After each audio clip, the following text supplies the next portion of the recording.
समस्त को नमस्कार। लेखनीश्वर आज एक स्वतंत्र आसर को आपण समस्त को स्वागत जनाऊँच। आज आसर शीर्षक समस्त जानी, तथापि मु कही रखुची प्रतिबिंब और प्रतिवाद साहित्य आईना रे नारी और समाज। एक सुंदर आलोचना आज हवा को जाउची। तेणु आम सहित आज अच्छी ओडिया साहित्यर समकालीन दुई जन धुरीण गाल्पिका उपन्यासिका अनुवादिका। प्रथमे मु स्वागत करी श्रीमती लक्ष्मीचांद को। लक्ष्मी नानी आपण को आज आसर को स्वागत जनाऊँच।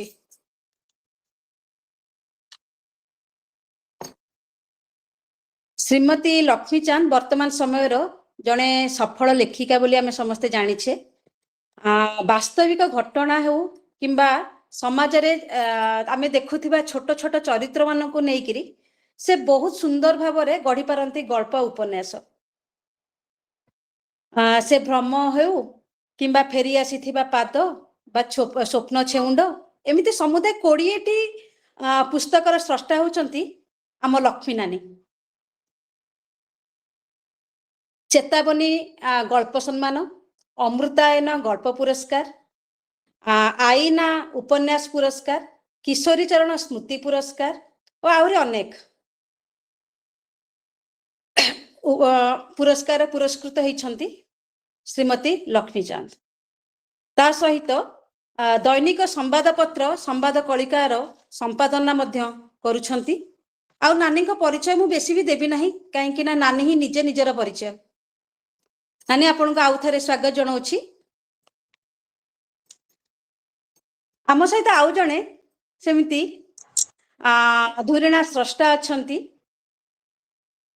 से अध्यापना करंती। ता सहित तांकर निशा हेउची साहित्य।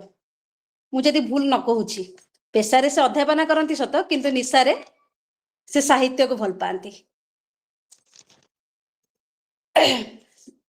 तांकर एपर्यंत 18टी पुस्तक प्रकाशित होईची। मु भूल कहूनी तो? सेथेरु 6टी मौलिक कविता संकलन, 7टी अनुवाद संकलन, गोटे प्रबंध, ता सहित 4टी संपादना पुस्तक। जे कहती जे पुरस्कार हो किंबा पुरस्कार होउची गोटे लेखकर माने लेखक को प्रेरणा दिए। ता बिना लेखकर कोनोसी लेखक को प्रेरणा दिए होउची पुरस्कार। मु आ गोटे कथा कहबी। श्रीमती इप्सिता षडंगी से इंग्राजी अनुवाद रे से हमर ओडिया गल्प संकलन मान को नेकिरी तांकर जो अनुवाद गुड़िक लिखा होईची से सरोजनी साहू गल्प संकलन को नहीं इंग्राजी अनुवाद करिसेंती वेटिंग फॉर मन्ना। परेश पट्टनायक गल्प संकलन रे इंग्राजी अनुवाद करिसेंती चाइल्डहुड डेज। आ गोटे ऑब्सक्योर गॉडेस। कविता प्रबंध और अनुवाद संपादन रे तांकर बलिष्ठ योगदान आमर ओडिया साहित्य को समृद्ध निहाती भाव करिछि। से अनेक से जो साहित्य क्षेत्र में से विशेष अवदान पाई सुब्रत रथ स्मारकी पुरस्कार, परिचय लिटरेचर फेस्टिवल तरफ संबर्धित होती। आ सब बड़ कथा हूँ गोटे अनुवाद गल्प संकलन केंद्र साहित्य एकाडेमी पुरस्कार पाइबा योग्य विवेचित होता 2022 मसीह। ताहले मु कोन केतेबा देबी हमर दुई धुरीणा अतिथि मानकर परिचय। से माने निजे निजर ही परिचय साधिचंती। आमे आगो को बहुत सुंदर भाव आलोचना आमे आम आगो को करिवे। हमर अछंती आज सूत्रधर बा आज संयोजक युवकवि शिवचरण महापात्र। ता सहित आज आम सहित अछंती निमंत्रित स्रष्टा जो माने गल्प रे भिजेइबे, गल्प रे हजेइबे हमको। से क्रम रे मु स्वागत जनाऊँची श्रीमती लोपामुद्रा मैकाप मैम को। आपन को स्वागत जनाऊँची। रोजालिन मिश्र स्वागत। अरुण कुमार महापात्र सर आपन को स्वागत जनाऊँची। पद्मालया पाढ़ी मैडम आपण को स्वागत आ श्रीकांत भाई तांको मु स्वागत करिबिनी काहेकि से होचंती हम लेखनीश्वर जने एक्टिव मेंबर आउ एठारे उपस्थित समस्त जो माने अछंती श्रोता से मानको काहेकि श्रोता बिना ए आसर किछि नहीं आउ मु बेसी समय नेबी नहीं मु वर्तमान शिव शिव तुमको मु आसर दायित्व संभाळिबा पई कि देली आगो को नहीं चलो धन्यवाद धन्यवाद दी गोटे अनुरोध समस्ते वीडियो ऑन कले भल लागिबो काहे रेकॉर्डिंग होची कार्यक्रम मु टिके तो क्षमा करिवे मु ऑन करि पारुनी एथि पई वर्तमान भी ड्यूटी रे अछि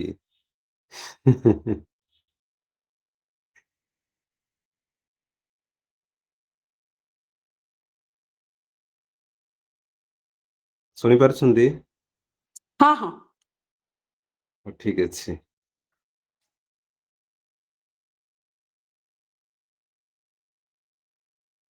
जय जगन्नाथ नमस्कार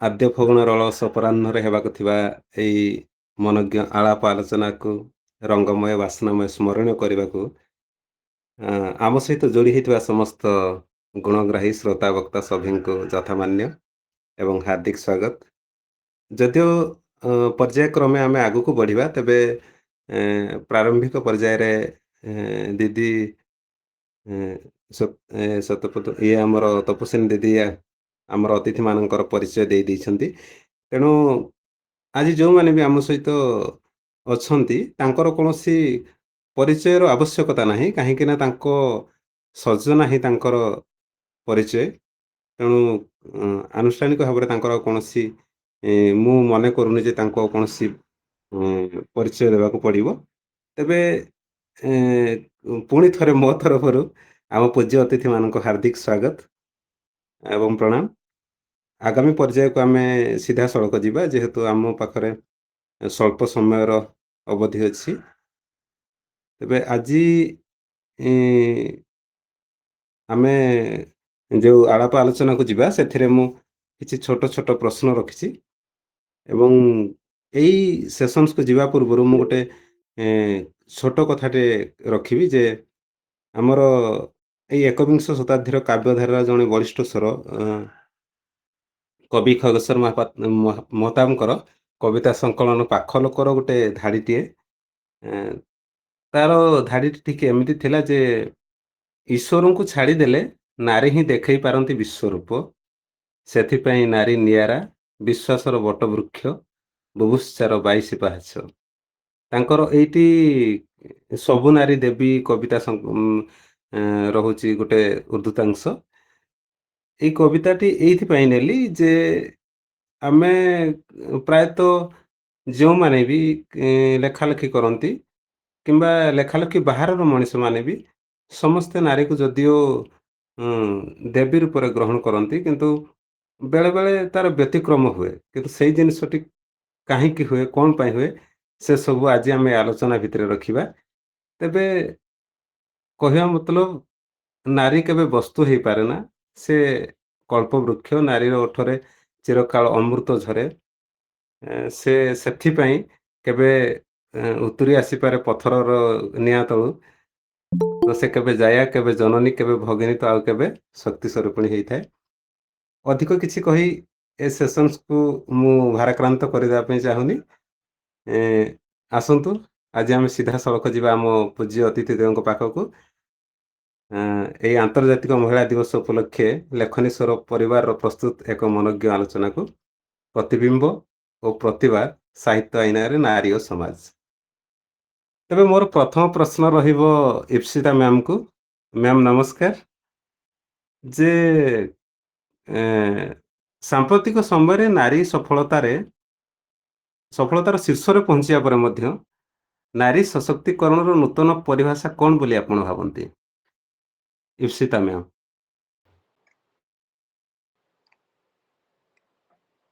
प्रथमे मु धन्यवाद जनाऊँ तपस्विनी दास षडंगी मैडम को एवं लेखनी स्वर समस्त टीम मेंबर मान को एठी उपस्थित थिबा लक्ष्मीचंद मैडम एवं अन्य समस्त सुधीजन को मोर साधुवाद शुभेच्छा गोटे बढ़िया सुंदर आसर आप गोटे बढ़िया सुंदर प्रश्न पचारचंती जे वर्तमान समय रे नारी सशक्तिकरण केते बा नारी सशक्ति माने शक्ति स्वरूपिणी हो पारिछि भी आमे जो माने देखुचे सहरर रूप सहर रे नारी मानकर स्वरूप अलग ग्रामांचल को जातु बा कौनसी अंचलर जोठी पुरुष मानकर प्राधान्य अधिक सेठी आपण जातु एई आमरी भारत भितर भी आपण देखिथिबे नारी माननकु कि कदर्य भाव रे व्यवहार करा जाए वस्तु बा निजर कृतदास भाव रे व्यवहार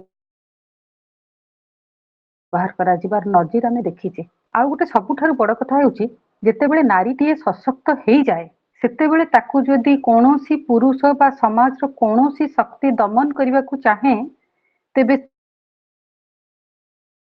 तार अस्त्र होची से नारी की भांगी देवा को चाहे थ्रू तार देहटा को आमर समाज रे धरा जाई ना सेटा होची तार अस्तित्व तार चरित्रवता एटा हजिगले जेमती नारीटीर सबु किछि नष्ट हो जाए पाश्चात्य देश को देखिले से माने नारी शरीर को लेकिन से माने एतेटा सतर्क नुहति एतेटा कॉन्शियस नुहति ताकर कॉन्सेप्चुअल रे से माने एतेटा मुक्त किंतु आम भारतीय समाज रे आमे एतेटा मुक्त हेई पारि नाही बा हेई पारिबा नाही कारण आम भारतीय समाज संस्कार परंपरा किछि अलग जदि कौनसी समय रे नारी गोटे सशक्त हो जाउची मु अनेक कर्म क्षेत्र रे आमे अछु कर्मजीवी महिला आपण माने अनेक भी अछंती देखिबे मु आम अनुष्ठान मानकरे भी देखी अनेक जगह जदि गोटे महिला शीर्ष स्थान रे अछि ताल ता अंडर रे काम करिया को अनेक पुरुष माने रिलक्टेंट जेतेबेले ए मानसिकताटा दूर हबो जे नारी हो पुरुष हो से जो पोजिशन रे थांतु आमे तांको सम्मान देई परिबा सेतेबेले नारी सशक्त हेबो हेई परिबो बोली आमे भाबिबा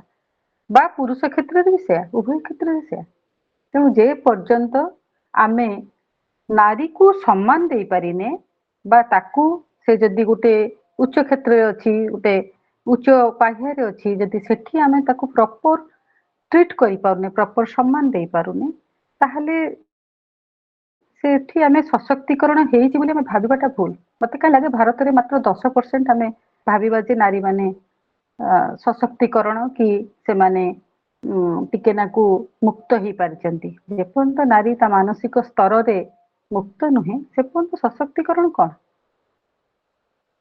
धन्यवाद मो एठी मो वक्तव्य हाँ रखुछु बहुत सुंदर कथा कहले मैम हाँ से प्रथमे निजकू निजर अभ्यंतर रे नारीटे प्रथमे से सशक्त हवा दरकार बहुत सुंदर कथा कहले परवर्ती समय मु आपण को पाखु फेरिबी एबे परवर्ती प्रश्न जीवी मु लक्ष्मीचंद मैम को पाखकू जे आमे देखुछु अनेक गल्प उपन्यास आपण लिखिचंती किंतु मो कहवा कथा गल्प बा उपन्यास रे नारीटे जतिक शक्त आ कठोर हो पारे जे आमे निज इच्छा अनुसार तांको व्यवहार करि पारु तांको सेतिक सशक्त देखाओ बलिष्ठ देखाओ से बलिष्ठ होइकी निजर पदक्षेप भी नुए किंतु प्रकृत जीवन रे ताहा हुए कि लक्ष्मीचंद मैम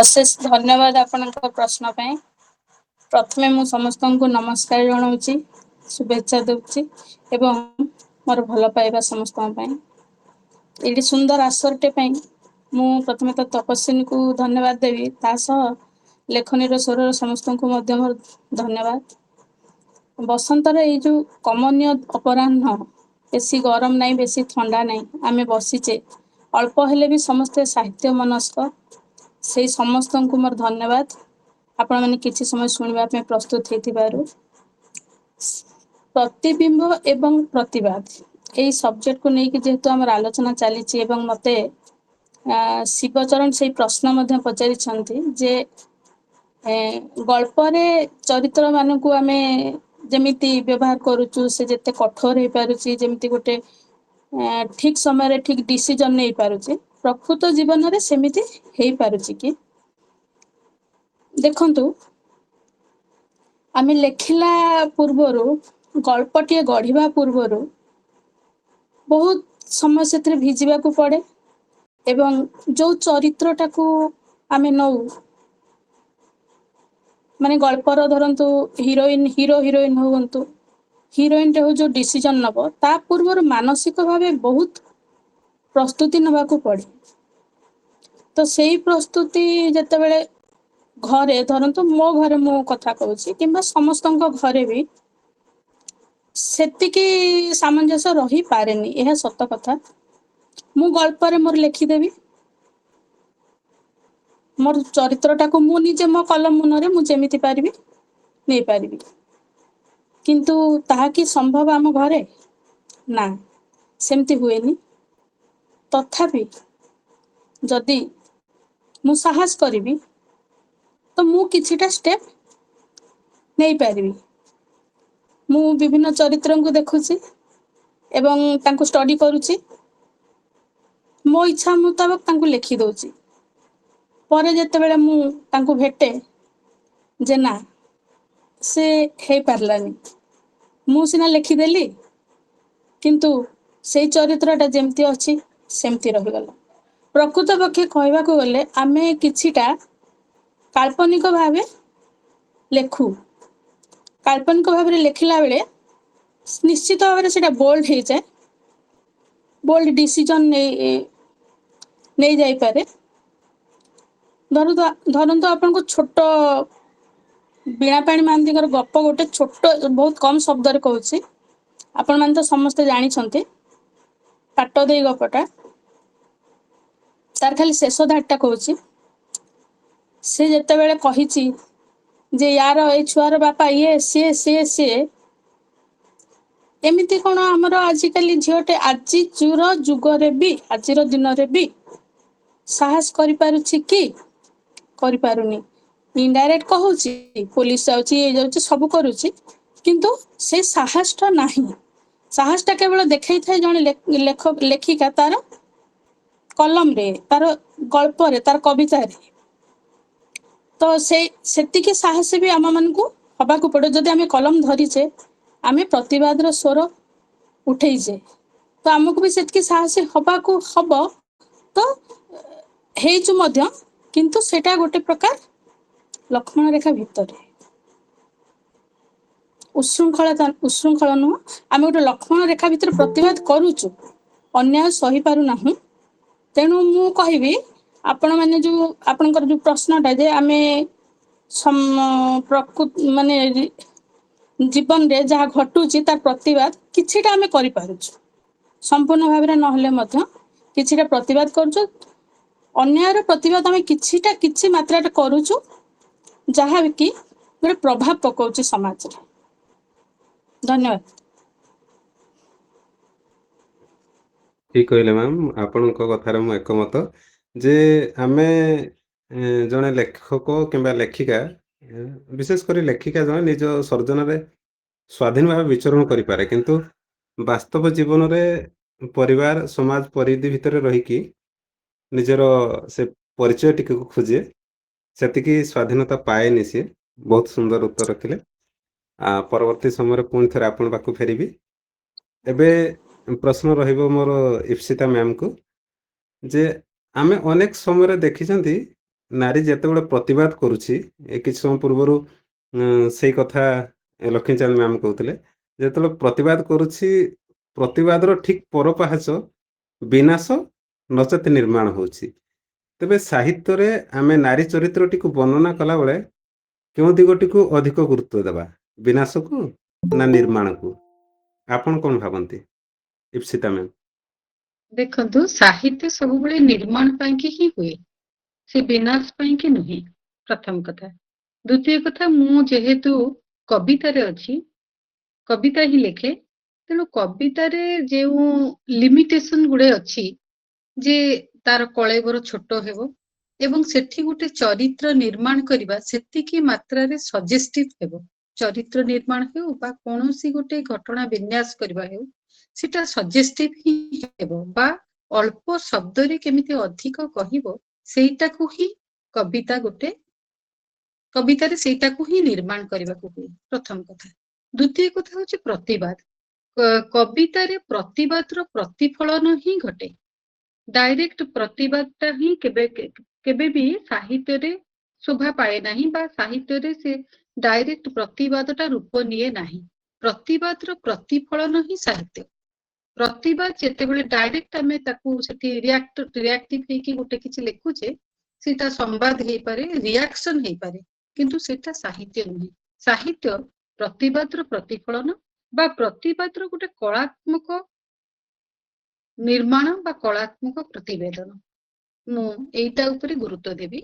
एटा सीधासळख प्रतिवाद नुहे। तेणु साहित्य सबुबेले कंस्ट्रक्टिव, साहित्य सबुबेले निर्माण करे। साहित्य रे केबे भी कौनसी साहित्य केबे भी विनाश पई सृष्टि हुए नहीं। से किछि ना किछि सकारात्मक मतामत देवा पई, सकारात्मक प्रभाव पकेया पई कि सबुबेले साहित्य लेखा चली थाए। से कविता हो, गप हो बा प्रबंध। तेणु प्रतिवादर प्रतिफलन रे ही निर्माण देखे आमे। मोर एटा होइछ मत। बहुत सुंदर कथा कहले मैम। सबुबले सर्जना सृष्टि जेतिकी भी हो आमको प्रतिवादर प्रतिफलन रे ही आमको नुआ निर्माणर बाट करिवार अछि, विनाशर बाट आडको नुह। बहुत सुंदर कथा कहले, धन्यवाद। एबे परवर्ती प्रश्न को जीवी। ए प्रश्नटी मोर रहिबो लक्ष्मीचांद मैम को जे जेम भली प्रति सफल पुरुष पछरे नारीर हाथ थाए, ठीक सेमिति प्रति सफल नारी पछरे पुरुषर हाथ रहिबा कथा सत कि? याको आपण किभली देखुछन्ती?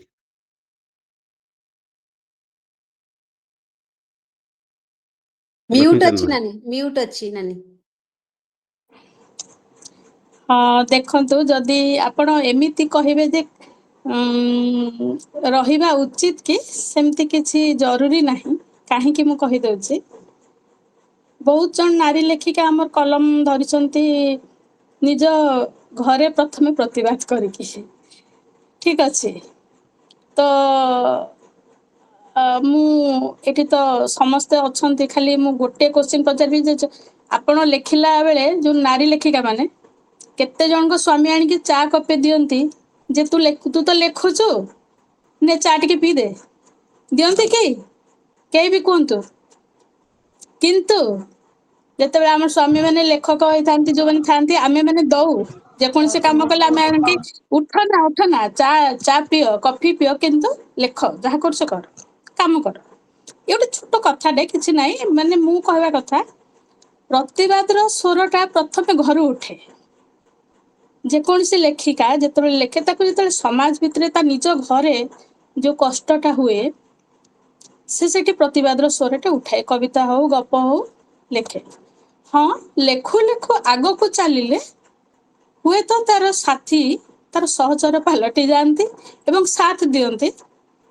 किंतु मो क्षेत्र रे भी मु या कहबी जे प्रथमे हुए तो मते एई लेखा लिखि पई आम घरे भी ग्रहण कर नथिले, एबे बहुत साथ दउचंती एवं लेखिबा पई स्कोप मिलुची। तो आमर समाजटा एपरी आमे एते स्वाधीन हेइने जे आमे घरु बाहर को जाय कि किछि भी करि परिबा।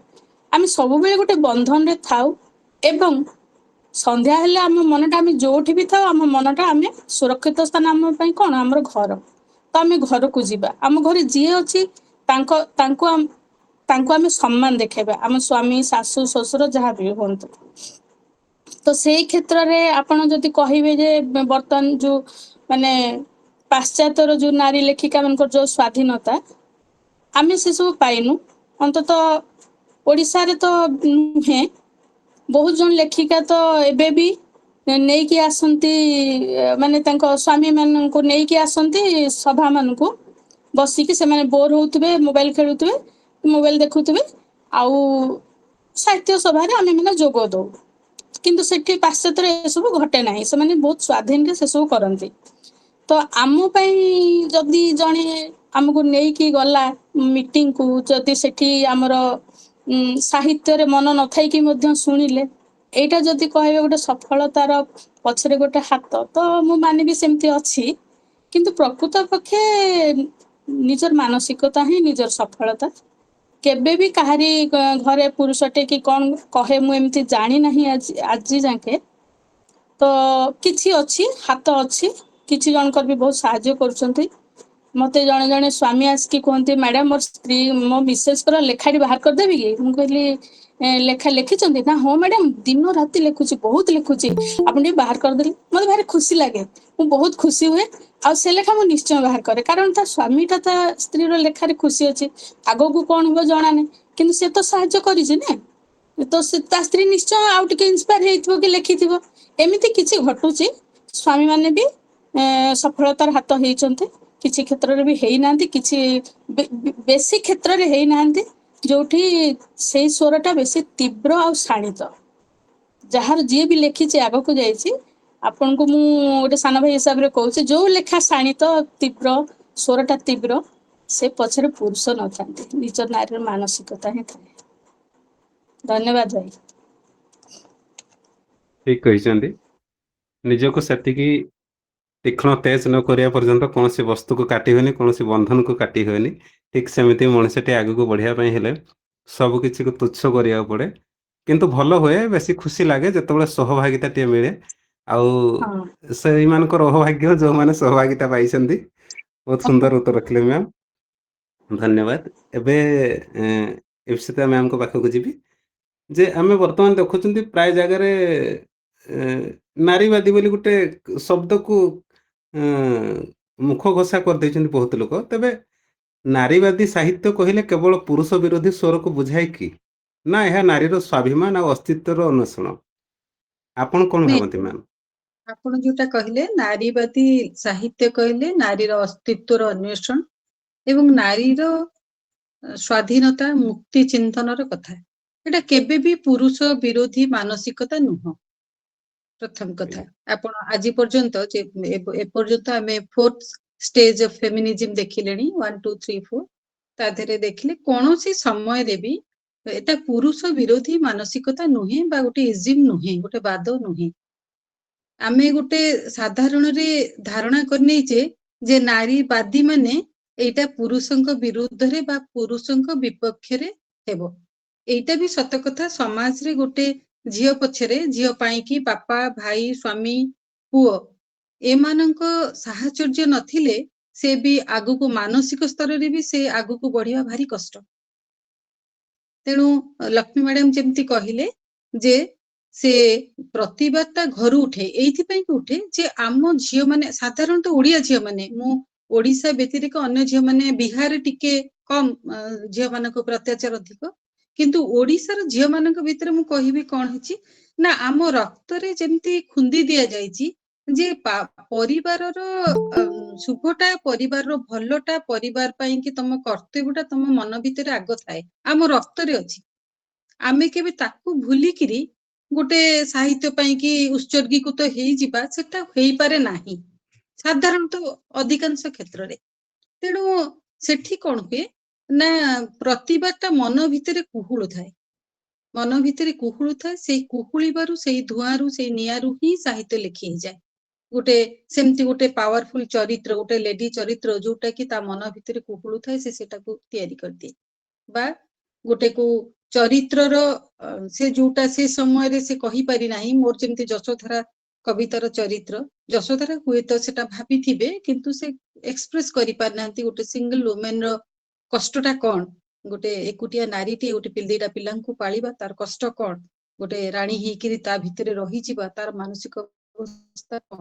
ସେ ହୁଏତ ସେତେବେଳେ କହିନାହାନ୍ତି ବା ଇତିହାସକାର ମାନେ ଲେଖି ନାହାନ୍ତି କିନ୍ତୁ ତା ଭିତରେ ସେ ପ୍ରତିବାଦ ଥିବ ତେଣୁ କେବେ ବି କୌଣସି ସମୟରେ ଆପଣଙ୍କ ପ୍ରଶ୍ନକୁ ଆସୁଛି ପୁଣି ନାରୀବାଦ ବା ଫେମିନିଜିମ୍ କେବେ ବି ପୁରୁଷ ବିରୋଧୀ ଗୋଟେ ବାଦ ନୁହେଁ ବା ପୁରୁଷ ବିରୋଧୀ ଆଣ୍ଟି ମେନ୍ ନୁହେଁ ଏଟା ନାରୀ ମୁକ୍ତ ମାନସିକତା ନାରୀକୁ ଯୋଉ ଅନେକ ସାମାଜିକ ବନ୍ଧନ ଭିତରେ ଯୋଉ ରଖିଦେଇଛନ୍ତି ତା ଭିତରୁ ମୁକ୍ତିର ଆଶ୍ୱାସନା ଖୋଜିବା ହଉଛି ଏଟା ଏ ବାଦର ମୂଳ ମନ୍ତ୍ର ଏବଂ ତାକୁ ମାନସିକ ସ୍ତରରେ ଏବଂ ଶାରୀରିକ ସ୍ତରରେ ସବୁ କ୍ଷେତ୍ରରେ ତାକୁ ନେବାର ଏଟା ହଉଛି ମୂଳବାଦ ତେଣୁ ଏଟା କେବେ ବି ପୁରୁଷ ବିରୋଧୀ ବାଦ ନୁହେଁ ଗୋଟେ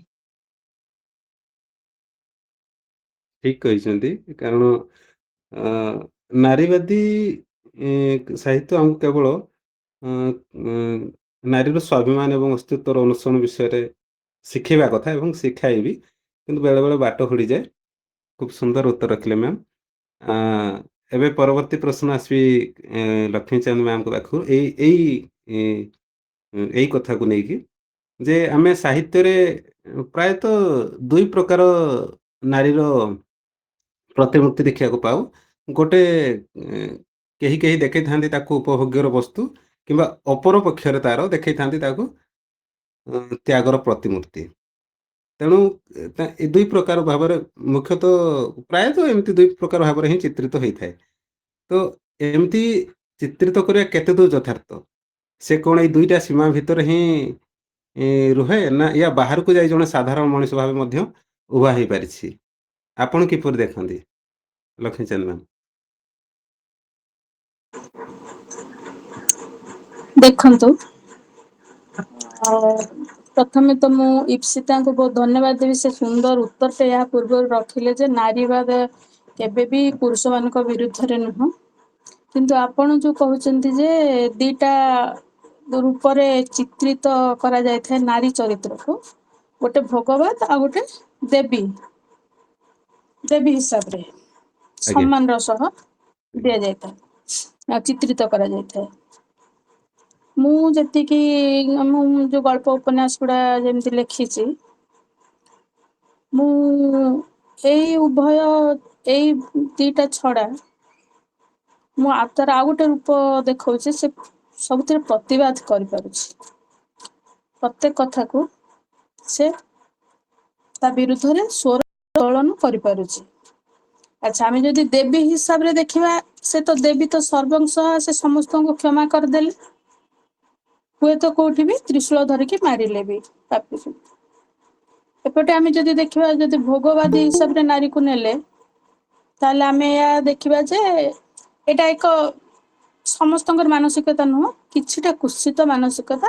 ଏବଂ ଏହା ପରେ ବି ସେମାନେ ଯଦି ବି ନେଇଥିବେ ସେଭଳିଆ ଚରିତ୍ର, ତାପରେ ବି ତାକୁ ମହାନ କରିଥାନ୍ତି କେତେକ ଜାଗାରେ, କେତେକ ଗଳ୍ପ ଉପନ୍ୟାସରେ ମୁଁ ଯାହା ପଢିଛି। ଧରନ୍ତୁ ଆମେ ଗୋଟେ ପତିତା ନାରୀକୁ ନଉଛେ ଗୋଟେ ଗଳ୍ପରେ କି ଉପନ୍ୟାସରେ, ଯେ ନାରୀ ଭୋଗବାଦର ସାମଗ୍ରୀ ହିସାବରେ ନଉଛେ ତାକୁ ଚିତ୍ରିତ କରିଚାଲିଛେ। ଶେଷରେ ଦେଖାଯାଉଛି ଯେ ସେ ତା ଭିତରେ ଅଦମ୍ୟ ସାହସ ଶକ୍ତି ଆସିଛି, ସିଏ ନିଜେ ନିଜର ଗୋଟେ ଆତ୍ମଶକ୍ତି ଫେରି ପାଇଛି, ତାର ସ୍ୱାଭିମାନ ଆସିଛି, ତାପରେ ସିଏ ସମସ୍ତଙ୍କର ସେବା କରିଛି, ଏମିତି ହେଇକି ଗୋଟେ ଦେବୀ ହିସାବରେ ସେ ହେଇଛି। ତ ଏଇ ଦୁଇଟା କେବେ ବି ଗୋଟେ ଲେଖିବା ପାଇଁ ଦିଟା ରୂପ ନୁହେଁ ନାରୀର ଅନେକ ରୂପ ଅଛି। ସେ ଗୋଟେ ସାଧାରଣ ଝିଅରୁ ଗୋଟେ ପାଇଲଟ ଭଳିଆ, ଆମ ରାଷ୍ଟ୍ରପତିଙ୍କ ଭଳିଆ ବି କାମ କରିପାରେ। ରାଷ୍ଟ୍ରପତି ଫ୍ଲାଇଟ ବି ଉଡଉଛନ୍ତି, ଦେଖିଥିବେ। ତ କେତେ ପ୍ରକାର ରୂପରେ ଜଣେ ନାରୀ ଅଛି, ତାକୁ କାହିଁକି ଆମେ ଗୋଟେ ଭୋଗବାଦର ସାମଗ୍ରୀ ହିସାବରେ ଲେଖିବା ଯେ ନାରୀର ଏୟା ଅଛି, ୟା ବର୍ଣ୍ଣନା କରିବା, ତାର ଅଙ୍ଗ ପ୍ରତ୍ୟଙ୍ଗ ସବୁ ବର୍ଣ୍ଣନା କରିକି ଗୋଟେ ସମାଜକୁ ମାନେ ଆଉ ଟିକେ ରସାୟନିତ କରିବା ପାଇଁ ନିଜ ଲେଖାକୁ ଯୋଉ ବର୍ଣ୍ଣନା କରନ୍ତି, କିଛିଟା ଏପରି ମାନେ ଖୋଲାଖୋଲି ବି ବର୍ଣ୍ଣନା କରନ୍ତି, ଯାହା ତ ମୋର ଇଏରେ କହିବାକୁ ଗଲେ ମତେ ବିଲକୁଲ ପସନ୍ଦ ଲାଗେନି, କି ମୁଁ କେବେ ବି ସେମିତି ମୋ ଲେଖାରେ ବ୍ୟବହାର ବି କରିନି। କିନ୍ତୁ ସେଟା କରିବା ମତେ ଲାଗୁଛି କେବେ ବି ଉଚିତ ନୁହଁ। ଦେବୀ ହିସାବରେ ମଧ୍ୟ ଯଦି ସବୁବେଳେ ଦେଖିବେ, ତାହେଲେ ସାଧାରଣ ନାରୀଟି କୁଆଡେ ଗଲା ତା ମଝିରୁ? ଯିଏ ଘର ସମ୍ଭାଳିଲା, ଯିଏ ମା ହେଲା, ପତ୍ନୀ ହେଲା, ଜାୟା ହେଲା, ଭଗିନୀ ହେଲା, ସେ କୁଆଡେ ଗଲା? ସେ ପୁଣି ସବୁ ସାଧାରଣ ନାରୀଟେ ନା। ତ ଯିଏ ଯୋଉ ହିସାବରେ ଲେଖନୀରେ ତାର ବ୍ୟବହାର କରୁ, କିନ୍ତୁ ନାରୀ ସବୁବେଳେ ମହନୀୟ, ସବୁବେଳେ ତାର ସବୁବେଳେ ତାକୁ ନେଇକି ଗୋଟେ ସୁନ୍ଦର ପରିକଳ୍ପନା କରାଯାଇପାରେ। ଆଉ ସେ ସବୁବେଳେ ସ୍ନେହମୟୀ ଜଣେ ଜନନୀ ହିସାବରେ ଉଭା ହେଇଥାଏ। ମୁଁ ଏତିକି କହିବାକୁ ଚାହୁଁଛି ଏଇ ବିଷୟକୁ ଠିକ ନେଇକି। କହିଛନ୍ତି ମ୍ୟାମ୍। କାରଣ ପ୍ରଥମେ ତାଙ୍କୁ ନିଜ ହିସାବରେ ବଞ୍ଚିବାକୁ ଦିଆଯାଉ, ମୋର କହିବାର ହଁ ତାତ୍ପର୍ଯ୍ୟଟା ସେଇଆ ଯେ ଆମେ ତାଙ୍କୁ ହଁ କାହିଁକି ଗୋଟେ ସୀମାବଦ୍ଧ ଭିତରେ ରଖିବା, ଯେ ହଁ ଇଏ ଏଇପରି କି ସିଏ ସେଇପରି, କି ତ୍ୟାଗର ହଁ ମୂର୍ତ୍ତି, କିମ୍ବା ସେ ଆମର ଉପଭୋଗର ବସ୍ତୁ, ସେ ସବୁ ଭିତରକୁ ବାହାରକୁ ଦିଆଯାଉ ନା। ସେ ଜଣେ ସାଧାରଣ ହଁ ମଣିଷ ହଁ ଭାବରେ ବଞ୍ଚିବା ପାଇଁ ଚାହୁଁ। ବହୁତ ହୁଁ ସୁନ୍ଦର ହୁଁ ଉତ୍ତର ରଖିଲେ ମ୍ୟାମ୍। ତେବେ ଏବେ ମୁଁ ଶେଷ ପ୍ରଶ୍ନ ଆଡକୁ ଯିବି, ତାପରେ ଆମର ଶ୍ରୋତା ମାନଙ୍କ ପାଖରୁ ପ୍ରଶ୍ନ ଚାହିଁବି। ଏବେ ସମାନ ପ୍ରଶ୍ନ ଆମର ଉଭୟ ଅତିଥିଙ୍କ ପାଇଁ, ଯେ ସାହିତ୍ୟ କ'ଣ ପ୍ରକୃତରେ ସମାଜରେ ନାରୀ ପ୍ରତି ଥିବା ଦୃଷ୍ଟିକୋଣକୁ ବଦଳାଇବାରେ ସଫଳ ହେଇପାରିଛି କି? ଲକ୍ଷ୍ମୀଚନ୍ଦ ମ୍ୟାମ୍।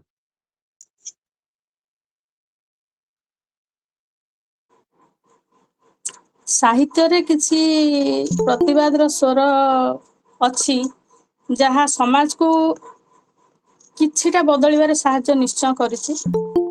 ଛୋଟିଆ ଗପଟେ କହୁଛି ଶୈରେନ୍ଦ୍ରୀ ସାହୁଙ୍କର।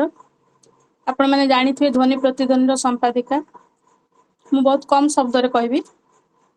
ଜଣେ ସ୍ୱାମୀ ତା ସ୍ତ୍ରୀକୁ ସବୁବେଳେ କହୁଥିବ ଯେ ଘରେ ରୁହ, ଘରୁ ବାହାରକୁ ବାହାର ନା, ଘର ତମର ସ୍ୱର୍ଗ, ସ୍ୱାମୀ ତମର ଦେବତା ଏବଂ ତମେ ବାହାରକୁ ବାହାରିବା ଉଚିତ ନୁହଁ। ନାରୀମାନେ ଗୋଟେ ଲିମିଟେସନ ଭିତରେ ରହିବା କଥା। ତା ସ୍ତ୍ରୀ ଡରି ମରିକି ସବୁ ସହିକି ରହିଛି। ଗଳ୍ପର ନା ଗଙ୍ଗଶିଉଳର ହାର, କିଏ କିଏ ପଢିଥିବେ। ତ ଲାଷ୍ଟକୁ ଦେଖା ହଉଛି ଯେ ତା ସ୍ୱାମୀ ଟୁର ଯାଇଛି, ସ୍ତ୍ରୀ ଲୋକଟା ଘର ବାହାରକୁ ଟିକେ ଆସିଛି। ସ୍ୱାମୀ ଥିଲେ ତ ଘର ବାହାରକୁ ତାକୁ ପାଦ କାଢିବାକୁ ଦିଅନ୍ତିନି। ଗୁଡାଏ ଗଙ୍ଗଶିଉଳି ଫୁଟିକି ଝଡିଛି। ସେ ସ୍ତ୍ରୀ ଲୋକଟା ତାର ଲୁଗାରେ ସବୁ ଫୁଲ ଧରିକି ଗୋଟେ ମାଳଟେ ଗୁନ୍ଥିଛି, କିନ୍ତୁ ପିନ୍ଧିବାକୁ ସାହସ କରିନି। କହୁଛି ମୋ ସ୍ୱାମୀ ତ ଏବେ ଆସିଯିବେ, ମନା କରିଛନ୍ତି ନା ଫୁଲମାଳ ପିନ୍ଧିବା ପାଇଁ। ଆଉ ଫୁଲମାଳ ପିନ୍ଧିଲେ ଗୋଟେ ଉପଭୋଗ୍ୟର ସାମଗ୍ରୀ ହେଇଯାଏ ମହିଳାଟେ। ଆଉ କଣ କରିବି ଭାବିଛି, ଦିଟା ଘର ଛାଡିକି ମୁଁ ପଡିଶା ଘରେ ସେଇ ଦିଦିଙ୍କୁ ଦେଇଦେବି ଯାଉଛି। ମୀନାକ୍ଷୀ ଦିଦିଙ୍କୁ ଯାଉଛି ଦେଇଦେବି, ସିଏ ପିନ୍ଧନ୍ତି, ସେ ପିନ୍ଧିବେ। ଭୋରୁ ଯାଇକି ଯେତେବେଳେ ତା ଦରବାଜା ନକ୍ କରିଛି, କବାଟ କିଏ ଖୋଲିଛି? ତା ସ୍ୱାମୀ ଖୋଲିଛି କବାଟ। କିଏ ଆସିଲା ବୋଲିକି ଖୋଲିଛି କବାଟଟା। ଇଏ ଦେଖିକି ଆଶ୍ଚର୍ଯ୍ୟ। ଆଉ ପଛରୁ ସେ ମୀନାକ୍ଷୀ ଦିଦି କହୁଛନ୍ତି, ଅରୁଣ କିଏ ଆସିଲା କି? ଆଉ କାଲି ବି ଇଏ ରହିବେନି, ତମେ କାଲି ରାତିରେ ବି ଆସିବ, ଭୁଲିବନି ଜମା। ମାନେ ଏଇଠି ଗପଟା ସରୁଛି। ଚିନ୍ତା କରନ୍ତୁ, ଏଇଟା ଗୋଟେ ସମାଜ ପାଇଁ ଥାପଡ଼ ନୁହଁ?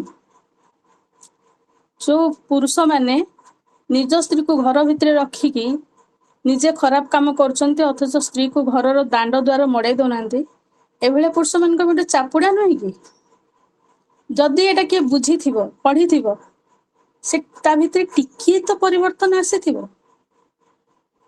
ସେମିତି ମୁଁ ଆଉ ଗୋଟେ ଛୋଟ ଗପ କହିଥାନ୍ତି, ମୋ ଗପ, କିନ୍ତୁ ଭାବୁଛି ସମୟ ହବନି। ଯଦି ଶୁଣିବେ ମୁଁ କହିବି। ନାଇଁ ଠିକ ସେ ଅଛି ବି ମ୍ୟାମ୍, ଛୋଟିଆ, କୁହନ୍ତୁ। ସମୟ ଅଛି, କୁହନ୍ତୁ। ହଁ ଅଳ୍ପରେ କହୁଛି। ଆଜ୍ଞା।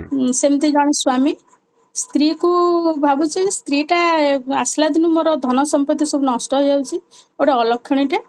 ସ୍ତ୍ରୀ ହିସାବରେ ଅଛି ତ ଥାଉ, କିନ୍ତୁ ମତେ ଗୋଟେ ଭଗବାନ ଦେଇଛନ୍ତି ପଥର। ତ ଏଟା ହେଲା ଲେସୁନିଆ। ଲେସୁନିଆ ହେଲେ ଗୋଟେ ପଥର ପିନ୍ଧନ୍ତି, ସେ ପାଇଥିବ ସେ ଲୋକଟା। କହୁଥିବ ଯେ ଏଇ ପଥରଟା ମତେ, ତାକୁ ଜ୍ୟୋତିଷ କହିଥିବ ଯେ ଏଇ ପଥରଟା ତୋର ସବୁ ତତେ ସମୃଦ୍ଧ କରିବ, ଧନ ରଥ ସବୁ ତୁ ପାଇବୁ। ଏବଂ ସେ ପଥର ଆସିଲା ପରେ ତାର ହେଇଛି, ତାର ପ୍ରମୋସନ ହେଇଛି, ଚାକିରି, ବଡ ଚାକିରି ହେଇଛି, ଧନ ସମ୍ପତ୍ତି ଭରି ଯାଇଛି ଘର। ସେ ପ୍ରତିଦିନ ସେ ଲୋକ ସେ ପଥରଟାକୁ କାଢିକି ନମସ୍କାର କରୁଥିବ, ରଖିଦଉଥିବ। ଏମିତି ବହୁତ କାମ ଚାପରେ ସେ ଦୀର୍ଘ 20 ବର୍ଷ ସେ ପଥରକୁ ଖାଲି ବାହାରୁ ନମସ୍କାର କରିଛି, ଡବାଟା ଆଉ ଖୋଲିନି। ସ୍ତ୍ରୀଟାକୁ ତ ଭାବୁଛି ତୁଚ୍ଛ, ପୁରା ତୁଚ୍ଛାତି ତୁଚ୍ଛ। କିନ୍ତୁ ତା ବାପା କହୁଛନ୍ତି ଯେ ବାବା ତୁ ବୋହୂକୁ କାହିଁକି ଏମିତି ବ୍ୟବହାର କରୁଛୁ? ସେଠୁ କହୁଛି ଖାଇବାକୁ ଦଉନି, ପିନ୍ଧିବାକୁ ଦଉନି। କଣ ଦଉନି? କଣ କି ବ୍ୟବହାର କରୁଛୁ? ନା ସବୁ ଦଉଛୁ ଯେ, କିନ୍ତୁ ସ୍ତ୍ରୀର ମର୍ଯ୍ୟାଦା ତ ଦଉନୁ ନା। ବାପା ବୁଝିପାରିଛନ୍ତି। କିଛି ଦିନ ପରେ ବାପା ବି ଚାଲି ଯାଇଛନ୍ତି। ସ୍ତ୍ରୀ ଲୋକଟା ସେମିତି ରହିଛି, ପୁରା ସାଇଲେଣ୍ଟ ହେଇକି, କିଛି କହିନି। ସେ ଜାଣୁନି ବି କିଛି ଯେ କଣ ଘଟୁଛି ବୋଲି। 20 ବର୍ଷ ପରେ ସେ ଲୋକଟା ଯେତେବେଳେ ତାକୁ ଟିକେ ଫ୍ରି ମିଳିଛି, କହିବ ମୁଁ ଯାଉଛି ମୋ ଲେସୁନିଆ ପଥରଟା କାଢିକି, ତାର ସେ ପଥରର ସେଟା ଗୋଟେ ୟେଲୋ ଆଉ ପିଙ୍କ ମିଶିକି, ତାକୁ ଓଡିଆରେ କଣ କହନ୍ତି ମୋର ମନେ ପଡୁନି। ସେ ପଥରର ନାଁ କହୁଛି। ସେ ପଥରଟାକୁ ନମସ୍କାର କରିବି ଯେ ମତେ ଏତେ ଧନ ସମ୍ପତ୍ତିରେ ଏତେ ଭରିଦେଲେ ଘର। ମୁଁ ବର୍ତ୍ତମାନ ମାନେ ଜଣେ ବରିଷ୍ଠ ସମାଜସେବୀ ମୁଁ କୁହନ୍ତୁ, କି କମ ବିଜନେସ ମ୍ୟାନ କୁହନ୍ତୁ, ମୁଁ ଶୀର୍ଷ ସ୍ଥାନରେ, ସହରରେ ଶୀର୍ଷ ସ୍ଥାନରେ ପହଞ୍ଚିଛି କେବଳ ସେ ପଥର ଯୋଗୁଁ। ମୁଁ ଯାଉଛି ସେ ପଥରଟାକୁ ଟିକେ ମୁଣ୍ଡିଆ ମାରିବି। ତ ସେ ଯେତେବେଳେ ଡବାଟା ଖୋଲିଛି, ଯୋଉ ଡବାରେ ସେ ପଥରଟା ଥାଏ, ସେ ପଥରଟା ନାହିଁ। ସେ ରାଗି ଯାଇଛି, ତା ସ୍ତ୍ରୀକୁ ଡାକିଛି, ଆସ ଏଠିକି। କହିଲେ କଣ ହେଲା? ନା ଏଇ ଡବାରେ ଯୋଉ ପଥରଟା ଥିଲା, ମୋ ଲେସୁନିଆ ପଥର କୁଆଡେ ଗଲା?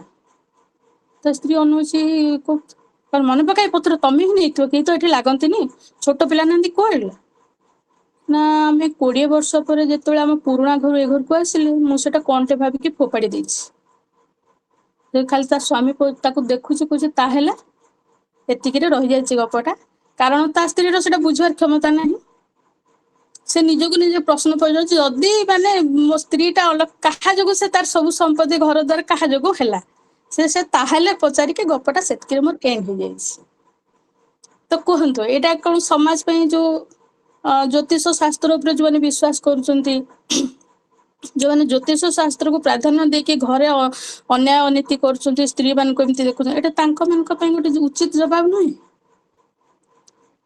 तो से समाज को परिवर्तन आम हुए तो एमती करें किंतु लेखा निश्चित भाव कर 100% न हो पारे 70 भाग तो हम कहीं तो सेटा पढ़िबे किछि तो बुझिबे किछि तो जानिबे तो समाज पाई जो कहते अपन जो लेखनी चेंज परिवर्तन कर निश्चित भाव में कर गोटे गोटे लेखा गोटे गोटे समाज गोटे एरा चेंज कर दूसरी गोटे मैंने समस्त को चेंज कर गोटे गोटे लेखा आप जानी थे पूर्वर केते सुंदर सुंदर लेखा मैंने आमको केमती उद्बुद्ध करे जातीयता बोधरे गोटे कविता केते सुंदर भाव समस्त को देश सेवा उद्बुद्ध करे दिए तो कहीं हबनी साहित्य ही समाज को परिवर्तन करे किंतु धीरे धीरे धन्यवाद धन्यवाद मैम बहुत सुंदर भाव आपणकर गल्प माध्यम भी आमको खूब सुंदर भाव वार्ता देले और बुझेदेले बोध हुए एवं मोर आ कौन उत्तर आवश्यक मु करूनी मु सीधा सड़क इप्सिता मैम को पाखक जीवी तांको पाखरु एक सुंदर कविता सुनिबा तापर परवर्ती पर्याय को आमे जीवा इप्सिता मैम ठीक अछि मु कविता टी पढुची आज्ञा से मैम आपको कथा पचारुथिले एवं लक्ष्मी मैडम कहूथिले जे नारी टी को नारी ही रहिबा को दिया जाऊ ताकू देवी कि राधा कि अन्य कौनसी उपढौकन रे ताकू गढ़ी दिया न जाऊ से ता निज जीवन बंचू से ऊपर मोर गोटे कविता मोर एटा दीर्घ कविता दर्पण रो आ गोटे कहिथि एबे आपण पचारुथिले जो प्रश्न लक्ष्मी मैडम को एवं मो पई भी थिला जे समाज आज्ञा रो आज्ञा परिवर्तन करे कि नाही साहित्य मु खाली गोटे पद कहूची मु गोटे कविता बाहरी थिला बोधुए तो धरित्री रे हैदराबाद रो गोटे पुओटिए फोन करथिला एवं से कहिला जे मु सुइसाइड कर दै थांती आपणक कविता पढ़िबा पर मु से धारणारू माने निजको निवृत्त कली जदि गोटे कविता जनक जीवन बंचई दे पाला ताठू बड़ी सफलता मो पई आउ नाही बोली मु भाबिली तेणु लक्ष्मी मैडम जेमती कहले जदि से कपटी किए गोटे सचेतन लोकटिए पढ़िबो एवं ब्लाइंड बिलीफ थाए हमर एई पत्थर ये को नेइकरी ताले से निश्चय जानी परिबो कारण मैडम जो गपटा लिखिचंती एथिरे 90% सत्यता अछि आउ 10% से तांकर लिखन चातुरी की प्रयोग करचंती किंतु 90% सत्यता अछि एटा मु जानी पारुची मैडम को मुहरु तांको एक्सप्रेशन रु तेणु भाबंतु जदि एथिरु भी अनेक लोक निजे सचेतन हेथिबे जे आमे ए प्रकार अंधविश्वास रे रहिबा नै सत कथा आज नारी दिवस पई का मे जो उपलक्ष्य एकाठी हेचे सेथिरे नारी माननकु सबु नारी माननकु समर्पित नारी महनीय हो नारी महान हो नारी ता जीवन बंचु ता निजस्व रूप रे बंचु ता निजस्व ढंग रे बंचु से जेमती से सेमती बंचु कविता दर्पण तार गोटे कविता तुमे आउ मु यथेष्ट गोटे इतिहास पाई तुमे आउ मु यथेष्ट गोटे इतिहास पाई सदा काले को चरित्र को पुराण रो खोलपा काई घोड़ी हुई अलौकिक हेबा जे शब्द सब मिछ नुहंती केबे केबे की संकोच सेमानकु घारे के जानी सेमाने केते बागर खोसा खोजंती लुचि जीवा पाई अर्थांतर पाई घटांतर पाई भी मु सेबे शब्द नथिली नुहे भी मु सेमिति शब्द नथिली नुहे भी सेई पथर प्रतिपूर्तिटे परी सेमती ठिया हेबि सिना मो शब्द मानक सह घटांतर पाई घटे भी नहीं किछि भी घटण किछि भी अघटण संकोचरे संकोचन हेउ पछे ଚିତିବି ନାହିଁ ଆଉ ଥରେ ଝରଣାଟେ ପରି। ଥିବି ଯେ ଥିବି କଳ୍ପନାରେ ମୁଁ ନିଜେଇ ଲେଖିବି ନିଜ କାହାଣୀ, ନିଜେଇ ଲେଖିବି ନିଜେ କାହାଣୀ, ନିଜ କାହାଣୀ ଶୁଣ। ସକାଳୁ ସବୁଦିନ ସଞ୍ଜକୁ ନିଶ୍ଚୟ ଫେରୁଥିବା ସୂର୍ଯ୍ୟ ପରି ତୁମ ବ୍ୟସ୍ତତାକୁ ଚହଲେଇ ଦେବି ଭଉଁରୀଟିରେ ଦୀପ ଟିକେ ମାରି। ମୋ ଗୋଲାପୀ ହସର ସେଠି କଡ଼େ କଡ଼େ ଫୁଟିଥିବା ଅନୁରାଗର ନୀଳ କଇମାନଙ୍କୁ ଜଗେଇ ଦେଇ ଆସିବି ତୁମ ବ୍ୟସ୍ତତାର ରାସ୍ତା। ଟିକେ ଖାଲି ହେବ ତ, ଫେରି ଚାହିଁବ ତ, ଚଟକିନା ପହଞ୍ଚିଯିବି ମୁଁ ଅନେକ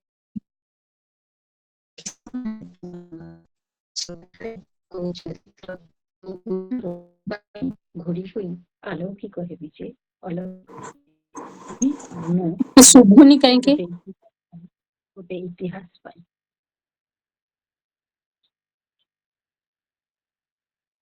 ଟିକେ ଭଏସ୍ ବ୍ରେକ୍ ହଉଥିଲା ମ୍ୟାମ୍।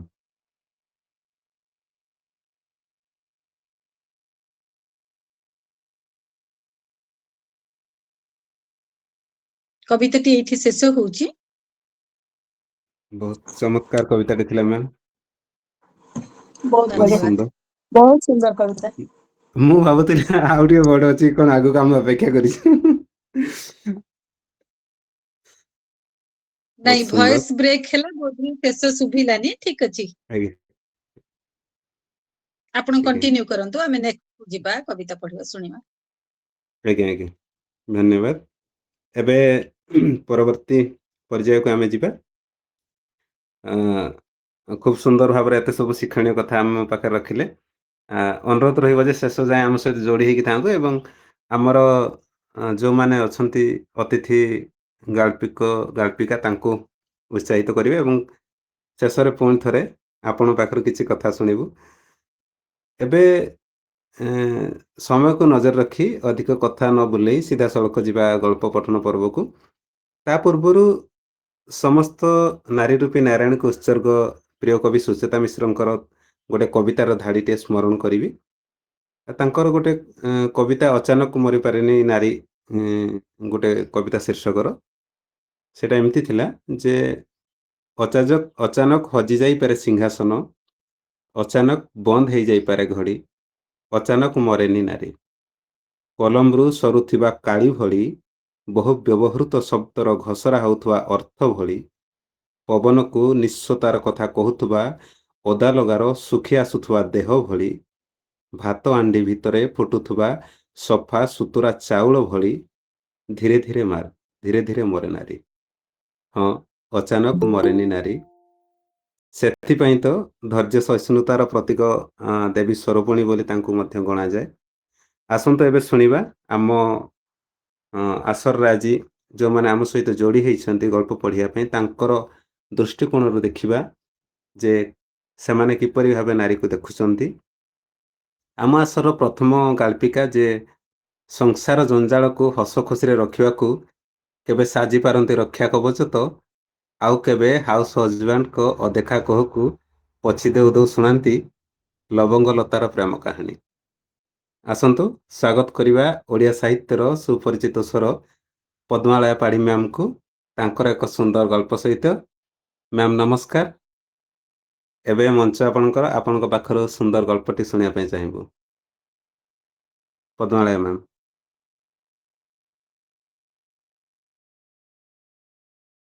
ମ୍ୟାଡାମ ମ୍ୟୁଟ ଅଛନ୍ତି? ମାଇକ୍ ଅନମ୍ୟୁଟ୍ କରନ୍ତୁ ମ୍ୟାମ୍। ନମସ୍କାର, ଧନ୍ୟବାଦ। ମୁଁ ଗଳ୍ପଟି ପଢିବାକୁ ଯାଉଛି ଯାହାର ଶୀର୍ଷକ ହେଲା ଥେଟର ବାଲି। ମୁହଁରେ ରଙ୍ଗ ମାଖି ଆଖିରେ ଗ୍ଲିସେରିନ୍ ଦେଇ ମଞ୍ଚ ଉପରେ ଅଭିନୟ କରୁ କରୁ ସତରେ ଦିନେ ତାକୁ ଜୀବନର ରଙ୍ଗମଞ୍ଚରେ ବି ଅଭିନୟ କରିବାକୁ ହେବ ବୋଲି କଳାବତୀ ସ୍ୱପ୍ନରେ ବି ଭାବିନଥିଲା। ମଞ୍ଚ କଳାକାର ସଙ୍ଗେ ହସିବା କାନ୍ଦିବା ପାଇଁ ଦର୍ଶକମାନେ ମଧ୍ୟ ଥାନ୍ତି। କଳାବତୀର ସୁଖରେ ଦର୍ଶକ ସୁଖୀ ଓ ଦୁଃଖରେ ଦେଖି ଦର୍ଶକଙ୍କ ଆଖିରୁ ମଧ୍ୟ ଅଶ୍ରୁଧାର ବୋହି ଚାଲେ ଓ ବିଚରା ଦର୍ଶକଟି ଭାବପ୍ରବଣ ହୋଇ ଆକ୍ତା ମାକ୍ତା ହୋଇଯାଏ। ତେଣୁ କଳାବତୀକୁ ଏକୁଟିଆ ଲାଗେ ନାହିଁ, ହେଲେ ଜୀବନର ରଙ୍ଗମଞ୍ଚରେ ସେ ସମ୍ପୂର୍ଣ୍ଣ ଏକାକିନୀ। ହସିଲେ ଏକୁଟିଆ ହସିବ, କାନ୍ଦିଲେ ବି କବାଟ ଖେଳି ଏକୁଟିଆ କାନ୍ଦି ନିଜ ଲୁହ ନିଜେ ପୋଛି ଆଗାମୀ ଭୂମିକାରେ ଅବତୀର୍ଣ୍ଣ ହେବା କଥା। ଡାୟଲଗ ଘୋଷା ସାଙ୍ଗକୁ ରଙ୍ଗବୋଳା ଅଭିନୟ ଏବଂ ଗୋଟାକ ପରେ ଗୋଟେ ଦୃଶ୍ୟ ବଦଳିବା ସହିତ ତାଳ ଦେଇ ବଦଳି ଚାଲିବା ହେଉଛି କଳାବତୀର ବୃତ୍ତି। ବୀର ହନୁମାନ ଗଣନାଟ୍ୟ ଯୁଆଡେ, କଳାବତୀ ସିଆଡେ। କାହାଣୀ ବଦଳିବାକୁ ତାଳ ଦେଇ କଳାବତୀର ଭୂମିକା ବି ବଦଳି ଯାଉଥିଲା। କୋଉଠି ପ୍ରେମିକା, କୋଉଠି କଲେଜ ପଢୁଆ ଝିଅ, ତ କୋଉଠି ସୁନ୍ଦରୀ ବୋହୂ ହୋଇ କଳାବତୀ ମୁଖ୍ୟ ନାୟିକାର ଭୂମିକା ନିଭାଇ ଚାଲିଥିଲା। ଆଖିରେ ଗ୍ଲିସେରିନ୍ ଦେଇ ଯେତେବେଳେ କାହାଣୀର ପ୍ରତାରିତା ନାୟିକା କଳାବତୀ କାନ୍ଦିବା ଆରମ୍ଭ କରେ, ସେତେବେଳେ ଡ୍ରାମାରେ ତାକୁ କନ୍ଦାଇଥିବା ପୁରୁଷଟି ମଧ୍ୟ ନେପଥ୍ୟରେ କାନ୍ଦି ପକାଏ। ଏତେ ଜୀବନ୍ତ ଥିଲା କଳାବତୀର ଅଭିନୟ। କିନ୍ତୁ କଳାବତୀର ମନରେ କେଉଁଠି ନା କେଉଁଠି କିଛି ଅଭାବ ବୋଧ ରହିଯାଏ। ଅଭିନୟ କରୁ କରୁ ଅନ୍ୟମନସ୍କ ହୋଇଯାଏ। ଚଳଚଞ୍ଚଳ ମନ ପ୍ରାଣ ଅଭିନୟକୁ ହିଁ ଜୀବନ ଏବଂ ଏହି ରଙ୍ଗମଞ୍ଚକୁ ହିଁ ତାର ବାସସ୍ଥାନ ବୋଲି ଭାବି ନେଇଥିବା କଳାବତୀ କିନ୍ତୁ ଆଜିକାଲି ମିଛ ଅଭିନୟର ସତସତିକା ରୂପାନ୍ତର ଚାହିଁଲାଣି। ସେ ଚାହୁଁଛି ତା ନିଜର ଗୋଟେ ଘର ହେବ, ସେଥିରେ ନାଟକର ନାୟକ ନୁହେଁ, ତା ନିଜ ଜୀବନର ଗୋଟେ ସତସତିକା ହିରୋ ଥିବ, ଯାହାକୁ ଜୀବନ ସାଥୀ ବୋଲି କୁହାଯାଏ। ଡ୍ରାମାର ମିଛିମିଛିକା ମାର ଭୂମିକା ନୁହଁ, ତା ଔରସରୁ ଜନ୍ମିତ ସନ୍ତାନର ସେ ଜନ୍ମଦାତ୍ରୀ ମା ହେବ, ଯାହାକୁ ସେ ଅନ୍ତରରୁ ରକ୍ତ ନିଗାଡ଼ି ଭଲ ପାଇ ପାରୁଥିବ। ଏଇ ସବୁ ସମ୍ଭବ କେବଳ ବାସ୍ତବ ଜୀବନରେ ହିଁ। ରଙ୍ଗମଞ୍ଚର ପର୍ଦ୍ଦାରେ ଜୀବନକୁ ନେଇ ସ୍ୱପ୍ନ ଦେଖି ହୁଏ ନା। ହେଲେ କଳାବତୀର ସ୍ୱପ୍ନକୁ ସାକାର କରିବ କିଏ? ସମସ୍ତେ କଳାକାରକୁ ଆଦର କରିବେ ସିନା, ତାକୁ ଗୃହଲକ୍ଷ୍ମୀର ମର୍ଯ୍ୟାଦା ଦେବ କିଏ? ସଭିଏଁ ଉଚ୍ଚ କୋଟିର ଅଭିନୟକୁ ପ୍ରଶଂସା କରିବେ, ମାତ୍ର ଅଭିନେତ୍ରୀକୁ ଆଣି ଘରେ ରଖି କୁଳବଧୂର ମର୍ଯ୍ୟାଦା ଦେବାକୁ କିଏ ଅଛି? ନାୟିକାକୁ ଷ୍ଟେଜରେ ଦେଖି ହୁଇସିଲ ମାରିବା ଯାହା, ତାକୁ ଆଣି ଘରେ ରଖିବା ସେଇଆ ନୁହେଁ। ଘରେ ରହିବ ଯିଏ, ସିଏ ଅସୂର୍ଯ୍ୟଙ୍କ ପଶିଆ ହୋଇଥିବା ଦରକାର। ତାକୁ ବାହାରର ପାଣି କି ପବନ ବାଜି ନଥିବ, ନଚେତ ସିଏ ଭେଜାଲ ପରି ଲାଗିବ ନା। ତେଣୁ ଏପରି ସ୍ୱପ୍ନ ଦେଖିବାଟା କଳାବତୀର ପାଗଳାମୀ ବ୍ୟତୀତ ଆଉ କଣ ହୋଇପାରେ? ଆଉ ପାଗଳାମୀ ତ ସବୁବେଳେ ଅନ୍ତହୀନ, ଏହାର ସୀମା ନଥାଏ। ଥରେ ଆରମ୍ଭ ହୋଇଗଲେ ସାରା ଜୀବନ ମଣିଷ ଭିତରେ ରହି ଉତ୍ତୁପାତ କରୁଥିବ। ଯାହା ମିଳିବ ନାହିଁ ତାକୁ ଚାହିଁ ବସିବା ଓ ଯାହା ମିଳିଯାଇଛି ତାକୁ ନେଇ ଛି ଛାକର ହେବାର ପାଗଳାମୀ ହିଁ ମଣିଷକୁ ଅହରହ ଘାଣ୍ଟୁଥାଏ। ଏଥିରୁ ଅବା ମୁକ୍ତି କାହିଁ? ଦିନେ ରୋଷେଇ କରୁଥିବା ଟୁବି ଆସି କହିଲା, ନାନୀ କଣ ହେଲା ଜାଣିଛ ନା? ଟୁବିର ସବୁ କଥାକୁ ଅତିରଞ୍ଜିତ କରି କହିବା ଅଭ୍ୟାସ। ତେଣୁ ସିଆଡେ ନ ଦେଖି କଳାବତୀ ପଚାରିଲା, ତୁ ଆଉ ଡ୍ରାମା କରନା ଟୁବି, ସିଧା କହ କଣ ହେଲା? ସେ ଯୋଉ ଖଣ୍ଡାନାକ ନିଶୁଆ ବାବୁ ଜଣକ ଆମ ଡ୍ରାମା ଉପରେ ପ୍ରଶଂସା କରି ଖବର କାଗଜରେ ଲେଖୁଛି ନା, ସେ ତୁମ ବିଷୟରେ କାଲି ପଚାରି ବୁଝୁଥିଲା। ବୋଧେ ସେ ତୁମ ଉପରେ ଫିଦା ହେଇଛି କି କଣ? ଯିଏ ଯାହା ବିଷୟରେ ପଚାରିବ ସେ ତା ଉପରେ ଫିଦା ହେଇଗଲା, ଯିବୁ ନା ନାଇଁ ଯେ ଏଠୁ? ଟୁବିକୁ ତଡ଼ିଦେଲେ ବି ସେ ନିଜେ ଦେଖୁଛି ସବୁ କାହାଣୀର ପ୍ରଥମ ଶୋରେ ଜଣେ ଆସି ସାମ୍ନା ସିଟରେ ବସି କଣ ସବୁ ଲେଖାଲେଖି କରୁଛି। ମଉସା କହୁଥିଲେ ସେ କୁଆଡେ ଜଣେ ସାମ୍ବାଦିକ। ଟୁବିର ଯେତକ ସବୁ ଫାଜିଲାମି, କିନ୍ତୁ ଲୋକଟି ଦେଖିବାକୁ ବହୁତ ଏସବୁ କଣ ଭାବି ଯାଉଛି। ସେ ଦେଖିବାକୁ ଭଲ ହେଇଗଲେ ସେ କଣ ତାର ହେଇଯିବ କି? କିଏ କାହାର ହେବ ସବୁ ପୁରା କପାଳ ଲେଖନ। ତେବେ ଯାହା ହେଉ, ତାର ଅଭିନୟ ଯେତିକି ଉଚ୍ଚ କୋଟିର ହେବାରୁ ନା ସେ ଲୋକ ଆସି ଲେଖାଲେଖି କରୁଛି ତା ନାଁରେ, ତାର ଅଭିନୟ ସେତିକି ଉଚ୍ଚ କୋଟିର ହେବାରୁ ନା ସେ ଲୋକ ଲେଖାଲେଖି କରୁଛି ଆସି ତା ନାଁରେ। ଜାଣିବା ଶୁଣିବା ଲୋକଙ୍କୁ ମଧ୍ୟ କଳାବତୀ କହିବାର ଶୁଣିଛି ଯେ, ବୀର ହନୁମାନ ଗଣନାଟ୍ୟକୁ କେବଳ କଳାବତୀ ହିଁ ବଞ୍ଚାଇ ରଖିଛି ବୋଲି। ନହେଲେ ଡାଇନୋସର ପରି ପ୍ରାଣୀ ଗୋଟେ ସମୟରେ ଧରାପୃଷ୍ଠରୁ ଅଚିରେ ଲୋପ ପାଇ ଯାଇଥିଲା ବେଳେ ଆଜିକାଲି ଯୁଗରେ ନାଟକ ଥିଏଟରର ସାଧ୍ୟ କେତେ? କଳାବତୀ ସହ ହସିବା ପାଇଁ କାନ୍ଦିବା ପାଇଁ ହିଁ ଲୋକ ଆସୁଛନ୍ତି, କାହାଣୀ ସହିତ କିଛି ମତଲବ ନାହିଁ କାହାର। ସତକୁ ସତ ଦିନେ ସାମ୍ବାଦିକ ଜଣକ ଆସି ପହଞ୍ଚିଲେ କଳାବତୀର ସାକ୍ଷାତକାର ନେବା ପାଇଁ। କଳାବତୀ ଏବେ ଜାଣିଲା ଯେ ତାଙ୍କ ନାମ ଓ ସେ ସହରରେ ରହି ସାମ୍ବାଦିକତା କରୁଛନ୍ତି। କଳାବତୀ ଅଭିନୀତ କାହାଣୀ ଗୁଡ଼ିକର ମର୍ମ ଓ କଳାବତୀର ଅଭିନୟ ଉପରେ ସେ ତାଙ୍କ ଦ୍ୱାରା ପ୍ରସ୍ତୁତ ସନ୍ଦର୍ଭରେ କୁଆଡେ ଉଚ୍ଚ ପ୍ରଶଂସା କରି ଗୁଡାଏ ଲେଖିଛନ୍ତି। ଏଣିକି କେବଳ ପ୍ରଥମ ଦିନର ପ୍ରଥମ ଶୋ ନୁହେଁ, ସବୁ ଶୋ ଦେଖିବାକୁ ସେ ଆସନ୍ତି, ପୁଣି ବେଳ ଅବେଳରେ ମଧ୍ୟ ଆସି ଦେଖା କରନ୍ତି। ପ୍ରଥମ ଶୋରେ ଯେଉଁ ତାତ୍ତ୍ୱିକ ବିଷୟ ଗୁଡିକ ସେ ଦେଖିପାରି ନଥିଲେ, ଦ୍ୱିତୀୟ ଏବଂ ତୃତୀୟ ଶୋ ମାନଙ୍କରେ ଦେଖିବାକୁ ଯାଇଛନ୍ତି। ଯେତେ ଦେଖୁଛନ୍ତି ତାଙ୍କ ସାମ୍ନାରେ କଳାବତୀ ସେତେ ନୂଆ ନୂଆ ରୂପରେ ବିଦ୍ୟମାନ ହେଉଛି। ଏଣେ ସନ୍ଦର୍ଭ ଲେଖା ଚାଲିଛି, ତେଣେ କଳାବତୀକୁ ଅତି ପାଖରୁ ଜାଣିବାକୁ ମୌକା ବି ମିଳୁଛି। କଳାବତୀ ତା ହୃଦୟର କେଉଁ ଏକ ଗୋପନୀୟ ସ୍ଥାନରେ ଅଶ୍ୱିନୀଙ୍କ ନାଁର ପ୍ରତିଧ୍ୱନି ହେଲାଣି। ଯଦି ସବୁ ଠିକଠାକ ଚାଲେ, ଭବିଷ୍ୟତରେ କଳାବତୀକୁ ସିନେମାରେ ମିଶାଇ ଦେବା ନିମନ୍ତେ ମଧ୍ୟ ଅଶ୍ୱିନୀ ନାମକ ସାମ୍ବାଦିକ ଜଣକ ପ୍ରତିଶ୍ରୁତି ଦେଇଛନ୍ତି। ଏତେ ଉଚ୍ଚାଭିଳାଷ ରଖିନଥିବା କଳାବତୀ ବି ଭବିଷ୍ୟତରେ ସିନେମାରେ ମିଶି ଗୁଡାଏ କମାଇ ସାରି ସାରା ଜୀବନ ପାଇଁ ଅଭିନୟ ଛାଡିଦେବ ବୋଲି ଯୋଜନା ପ୍ରସ୍ତୁତ କଲାଣି। କେତେ ଖଟିବ ଆଉ? ଆଜି ପର୍ଯ୍ୟନ୍ତ କେହି ତ କହୁନଥିଲେ ଯେ କଳାବତୀ ତୁ ଏଇ ଥିଏଟର ଲାଇନ ଛାଡି ସିନେମାରେ ଅଭିନୟ କର ବୋଲି। ଏଇ ଅଶ୍ୱିନୀ ହିଁ ପ୍ରଥମ ଲୋକ ଯିଏକି ତାର ଅଭିନୟ ପାରଦର୍ଶିତାକୁ ଚିହ୍ନି ତାକୁ ଉପର ପାହାଚକୁ ଉଠାଇବା ନିମନ୍ତେ ଆଗ୍ରହୀ। ଯୋଉ ପୁରୁଷଟି ସ୍ତ୍ରୀ ଲୋକଟିର ଅନ୍ତର୍ନିହିତ ଶକ୍ତିକୁ ଚିହ୍ନି ତାକୁ ଉପରକୁ ଉଠାଇବାକୁ ଚାହିଁବ, ତାକୁ ସ୍ୱାମୀ ରୂପରେ ବରିଲେ କ୍ଷତି କଣ? ଉତ୍ତମ ବୁଝାମଣା ସାଙ୍ଗକୁ ପ୍ରତିଭା ବି ପ୍ରସ୍ଫୁଟିତ ହେବ। ଅବଶ୍ୟ ଏହା କଳାବତୀର ଧାରଣା। କଳାବତୀ କିନ୍ତୁ ବେଶୀ ଦିନ ପର୍ଯ୍ୟନ୍ତ ଏତେ ଉଚ୍ଚାଭିଳାଷକୁ ମନରେ ସ୍ଥାନ ଦେଲା ନାହିଁ। ମନରେ ତାର ଆହୁରି କେତେ କଣ ଘଟି ଚାଲିଛି, ଯାହା ବିଷୟରେ ସେ ଅନଭିଜ୍ଞ ନୁହେଁ। ସେ ଚାହେଁ ତାହା ସେମିତି ଘଟି ଚାଲିଥାଉ। ଥିଏଟରର ସଂଳାପ ଘୋଷା ସରିଲା ପରେ ଖାଲି ସମୟରେ ନିଜ ସହିତ ନିଜେ ଗପ କଲାଣି ଏବଂ ନିଜକୁ ନିଜେ ପ୍ରଶ୍ନ ପଚାରିଲାଣି।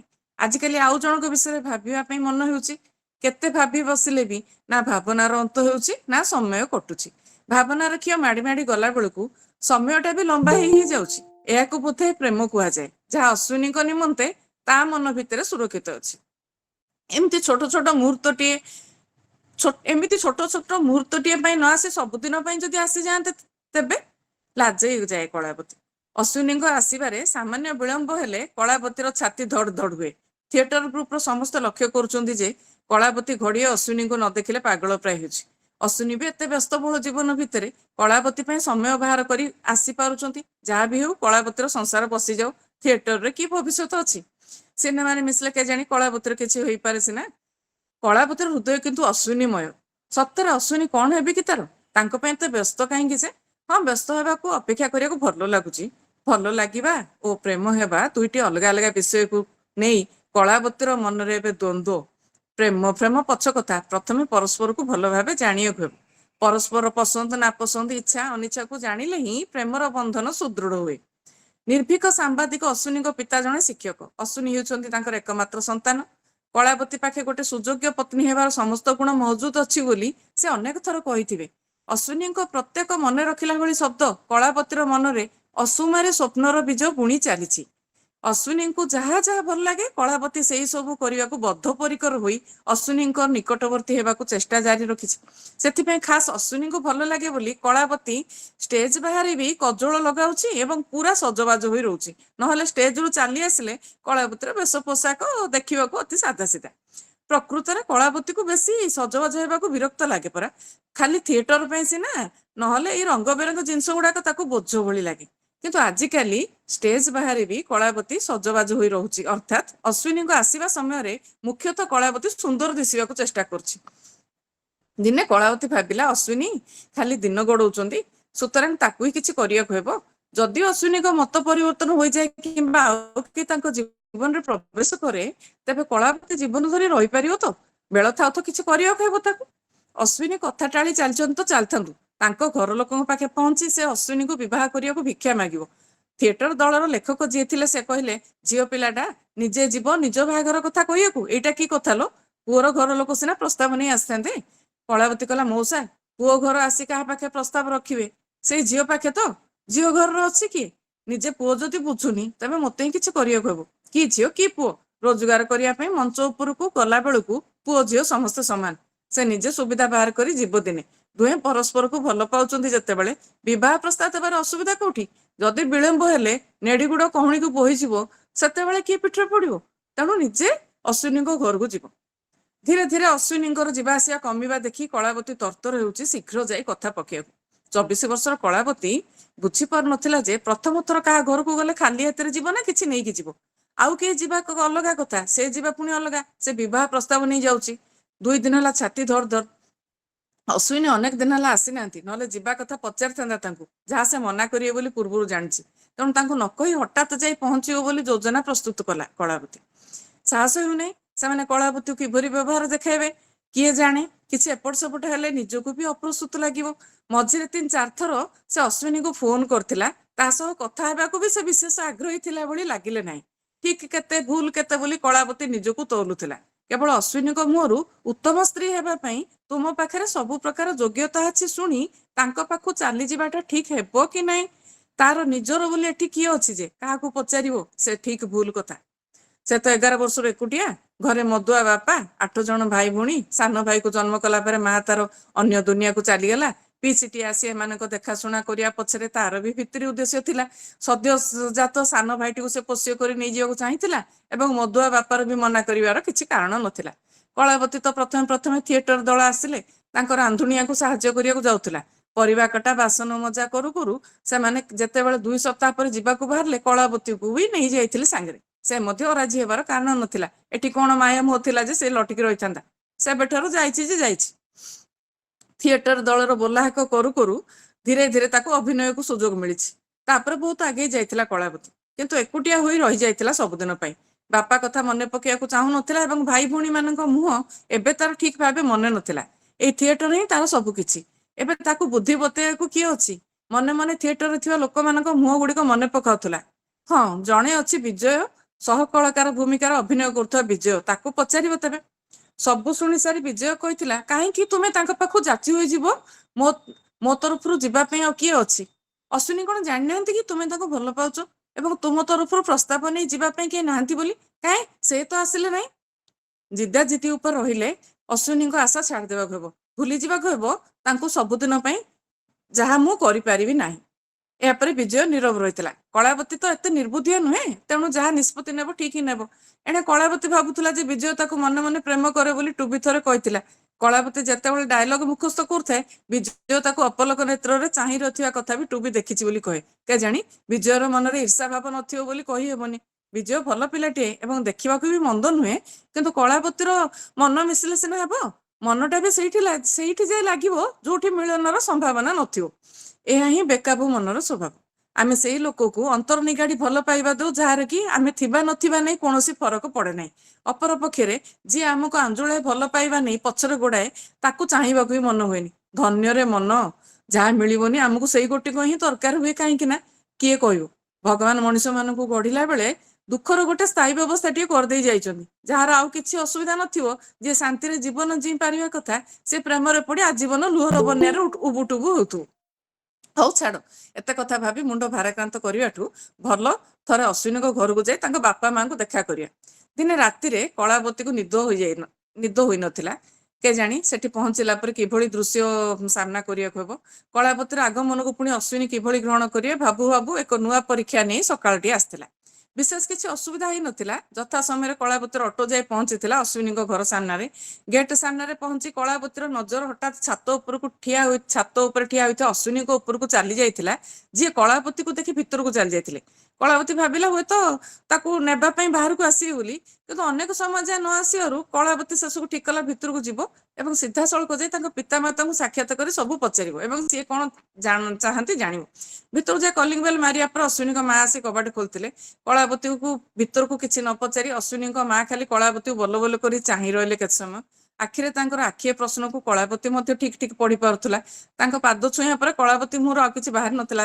ଖାଲି ଏତିକି କହିଥିଲା ଯେ, ମୁଁ ଅଶ୍ୱିନୀଙ୍କ ବିଷୟରେ କଥା ହେବାକୁ ଆସିଥିଲି ମା। ମୋ ନାଁ କଳାବତୀ, ମୁଁ ଥିଏଟରରେ ଅଛି ବୋଲି ଅଶ୍ୱିନୀ ଆପଣଙ୍କୁ କହିଥିବେ। ମତେ କିଛି ଲୋଡ଼ା ନାହିଁ, ଆଉ ମୁଁ ଖାଲି ତାଙ୍କୁ ଚାହୁଁଛି। ତାଙ୍କ ବିନା ମୁଁ ବଞ୍ଚି ପାରିବିନି। ଏକଥା କେବଳ ମୁଁ କହୁନାହିଁ, ସିଏ ବି କହିବେ, କାରଣ ସିଏ ବି ମତେ ଭଲ ପାଆନ୍ତି। ଏତିକି କହିଲା ବେଳେ କଳାବତୀର ନଜର ଭୂଇଁ ଉପରେ ନିବଦ୍ଧ ଥାଏ। ଝିଅଟ ହୋଇ ସବୁ ନିଜେ କହିବାକୁ ତାକୁ ଲାଜ ଲାଗୁଥାଏ। ଅଶ୍ୱିନୀ ବି ସମ ଭାବରେ ପ୍ରେମ କରନ୍ତି ବୋଲି କଥାଟା ଶୂନ୍ୟରେ ମିଳାଇ ଗଲା ଭଳି ଲାଗିଲା ତାକୁ। ସେ ଯାହା ବି ହଉ, କଳାବତୀର ଦୃଢ ବିଶ୍ୱାସ ଥିଲା ଅଶ୍ୱିନୀଙ୍କ ଉପରେ। ମା ଯାହା ବି କୁହନ୍ତୁ, ଅଶ୍ୱିନୀ କିନ୍ତୁ ଭଲ ପାଇବାକୁ ଅସ୍ୱୀକାର କରିବେ ନାହିଁ। ଯଦି ବି ମାଙ୍କୁ କହିନଥିବେ, ଆଜି ନିଶ୍ଚୟ ଆସି କହିବେ, ସ୍ୱୀକାର କରିବେ।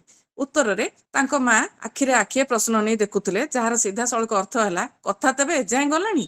କାଳ ବିଳମ୍ବ ନକରି ସିଧା କହିଦେଇଥିଲେ ଯେ ଏହା କେବେ ହେଲେ ସମ୍ଭବ ହେବ ନାହିଁ। ଶହ ଶହ ଲୋକଙ୍କ ଆଗରେ ଡିଆଁ କୁଦା ମାରୁଥିବା ଝିଅଟିକୁ କେବେ ବି ସେ ବୋହୂ କରିପାରିବେ ନାହିଁ। ଆଜି ୟାର ତ କାଲି ତାର ବାହୁ ବନ୍ଧନରେ ଆବଦ୍ଧ ହୋଇ ଲୋକଙ୍କ କରତାଳି ପାଇ ହୁଏ, କିନ୍ତୁ ସ୍ତ୍ରୀ କିମ୍ବା ବୋହୂର ପଦବୀ ମିଳେ ନାହିଁ। ଆହୁରି ମଧ୍ୟ ସେ କହିଥିଲେ ଯେ ଅଶ୍ୱିନୀଙ୍କର ବାହାଘର ସେ ଶୀଘ୍ର କରାଇ ଦେବା ପାଇଁ ଚାହାନ୍ତି, କାରଣ ସେ ଚାହାନ୍ତି ନାହିଁ ପୁଣି ଥରେ ଅଶ୍ୱିନୀଙ୍କ ଗୋଡ ଏମିତି ଅବାଟରେ ଖସି ଯାଉ ବୋଲି। ମା, ମୁଁ ତୁମ ଗୋଡ ଧରୁଛି, ସେମିତି କୁହ ନାହିଁ। ଅଶ୍ୱିନୀଙ୍କୁ ଛାଡି ମୁଁ ଜୀଇ ପାରିବି ନାହିଁ। ମୋର ଧମନୀର ଅଶ୍ୱିନୀଙ୍କ ନାମ ହିଁ ପ୍ରବାହିତ ହେଉଛି। ତାଙ୍କ ଲାଗି ମୁଁ ସବୁକିଛି ଛାଡି ଚାଲି ଆସିବି। ମୋ ସାରା ଜୀବନ ତ ଅଶ୍ୱିନୀମୟ, ତାଙ୍କ ବିନା ମୋର ଜୀବନ ଧାରଣ ଅସମ୍ଭବ। ଅଶ୍ୱିନୀଙ୍କ ବାପା, ଯିଏକି କେତେବେଳେ ଆସି ପତ୍ନୀଙ୍କ ପଛରେ ଠିଆ ହୋଇ ଉଭୟଙ୍କ କଥୋପକଥନ ଶୁଣୁଥିଲେ, ଏଥର ମୁହଁ ଖୋଲିଲେ। ଏ ବୟସରେ ଲୋକ ଆଙ୍ଗୁଳି ଦେଖାଇଲେ ଆମକୁ ପସନ୍ଦ ହେବ ନାହିଁ ରେ ମା। ଆମେ ବାପା ମା ବହୁତ ସ୍ୱାର୍ଥୀ। ଆମେ ବି ପୁଅକୁ ଜନ୍ମ ଦେଇ ଏଡେରୁ ଏଡେ କଲୁ। ଆମର ଆମ ପୁଅକୁ ନେଇ କେତେ କଣ ସ୍ୱପ୍ନ ରହିଛି, ସେଇଟା ବି ତୁ ବୁଝିବାକୁ ଚେଷ୍ଟା କର। ହେଲେ ଅଶ୍ୱିନୀ ତ ମୋ ବିଷୟରେ ବହୁତ ଭଲ ଭଲ କଥା ଲେଖନ୍ତି ବାପା। ମୋ ଡ୍ରାମା, ମୋର ଅଭିନୟକୁ ପ୍ରଶଂସା କରି ପୃଷ୍ଠା ପୃଷ୍ଠା ଲେଖନ୍ତି ସେ। ତୁମେ କୁହ ନା ଅଶ୍ୱିନୀ, ବୁଝେଇ ଦିଅ ଯେ ତୁମେ ବି କଳାର ପୂଜାରୀ।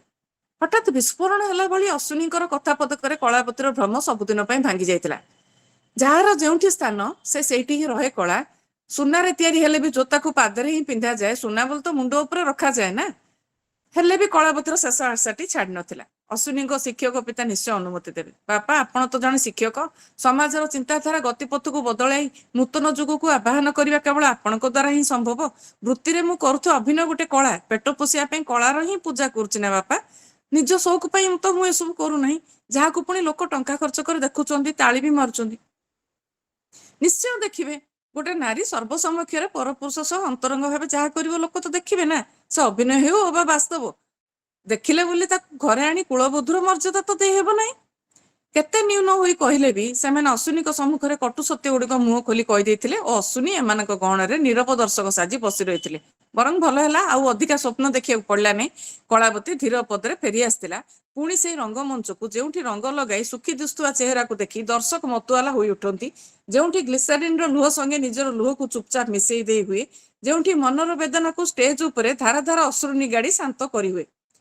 ଥିଏଟରର ପରବର୍ତ୍ତୀ କାହାଣୀ ହେଉଛି ଜଣେ ପ୍ରେମିକାର, ଯିଏକି ପ୍ରେମରେ ବିଫଳ ହେଲା ପରେ ଆତ୍ମହତ୍ୟା କରିଛି। ପ୍ରଥମ ଶୋର ଶେଷ ଦୃଶ୍ୟ। ଖେଳନା ନୁହେଁ, ସତ ସତିକା ରିଭଲଭର ମଗାଇ ରଖିଛି କଳାବତୀ। ଶେଷ ଦୃଶ୍ୟରେ ଡାୟଲଗ ବେଶୀ ନାହିଁ, କିନ୍ତୁ ଦୁଃଖକୁ ଫୁଟାଇ ପାରିଲେ କାହାଣୀଟି ସୁପରହିଟ୍ ହେବ। କଳାବତୀ କାନ୍ଦୁଛି ଆଜି ଅସରନ୍ତି ଲୁହ ଓ ଅଗଣିତ କୋହର ଯନ୍ତ୍ରଣା ଜନିତ କାନ୍ଦଣା। ବିନା ଗ୍ଲିସେରିନରେ ଧାର ଧାର ବୋହି ଯାଉଛି କେଉଁ କାଳରୁ ଭରି ରହିଥିବା ହୃଦୟର ଜ୍ୱାଳା। ବ୍ୟାଗରେ 2ଟି ରିଭଲଭର ରଖିଛି କଳାବତୀ।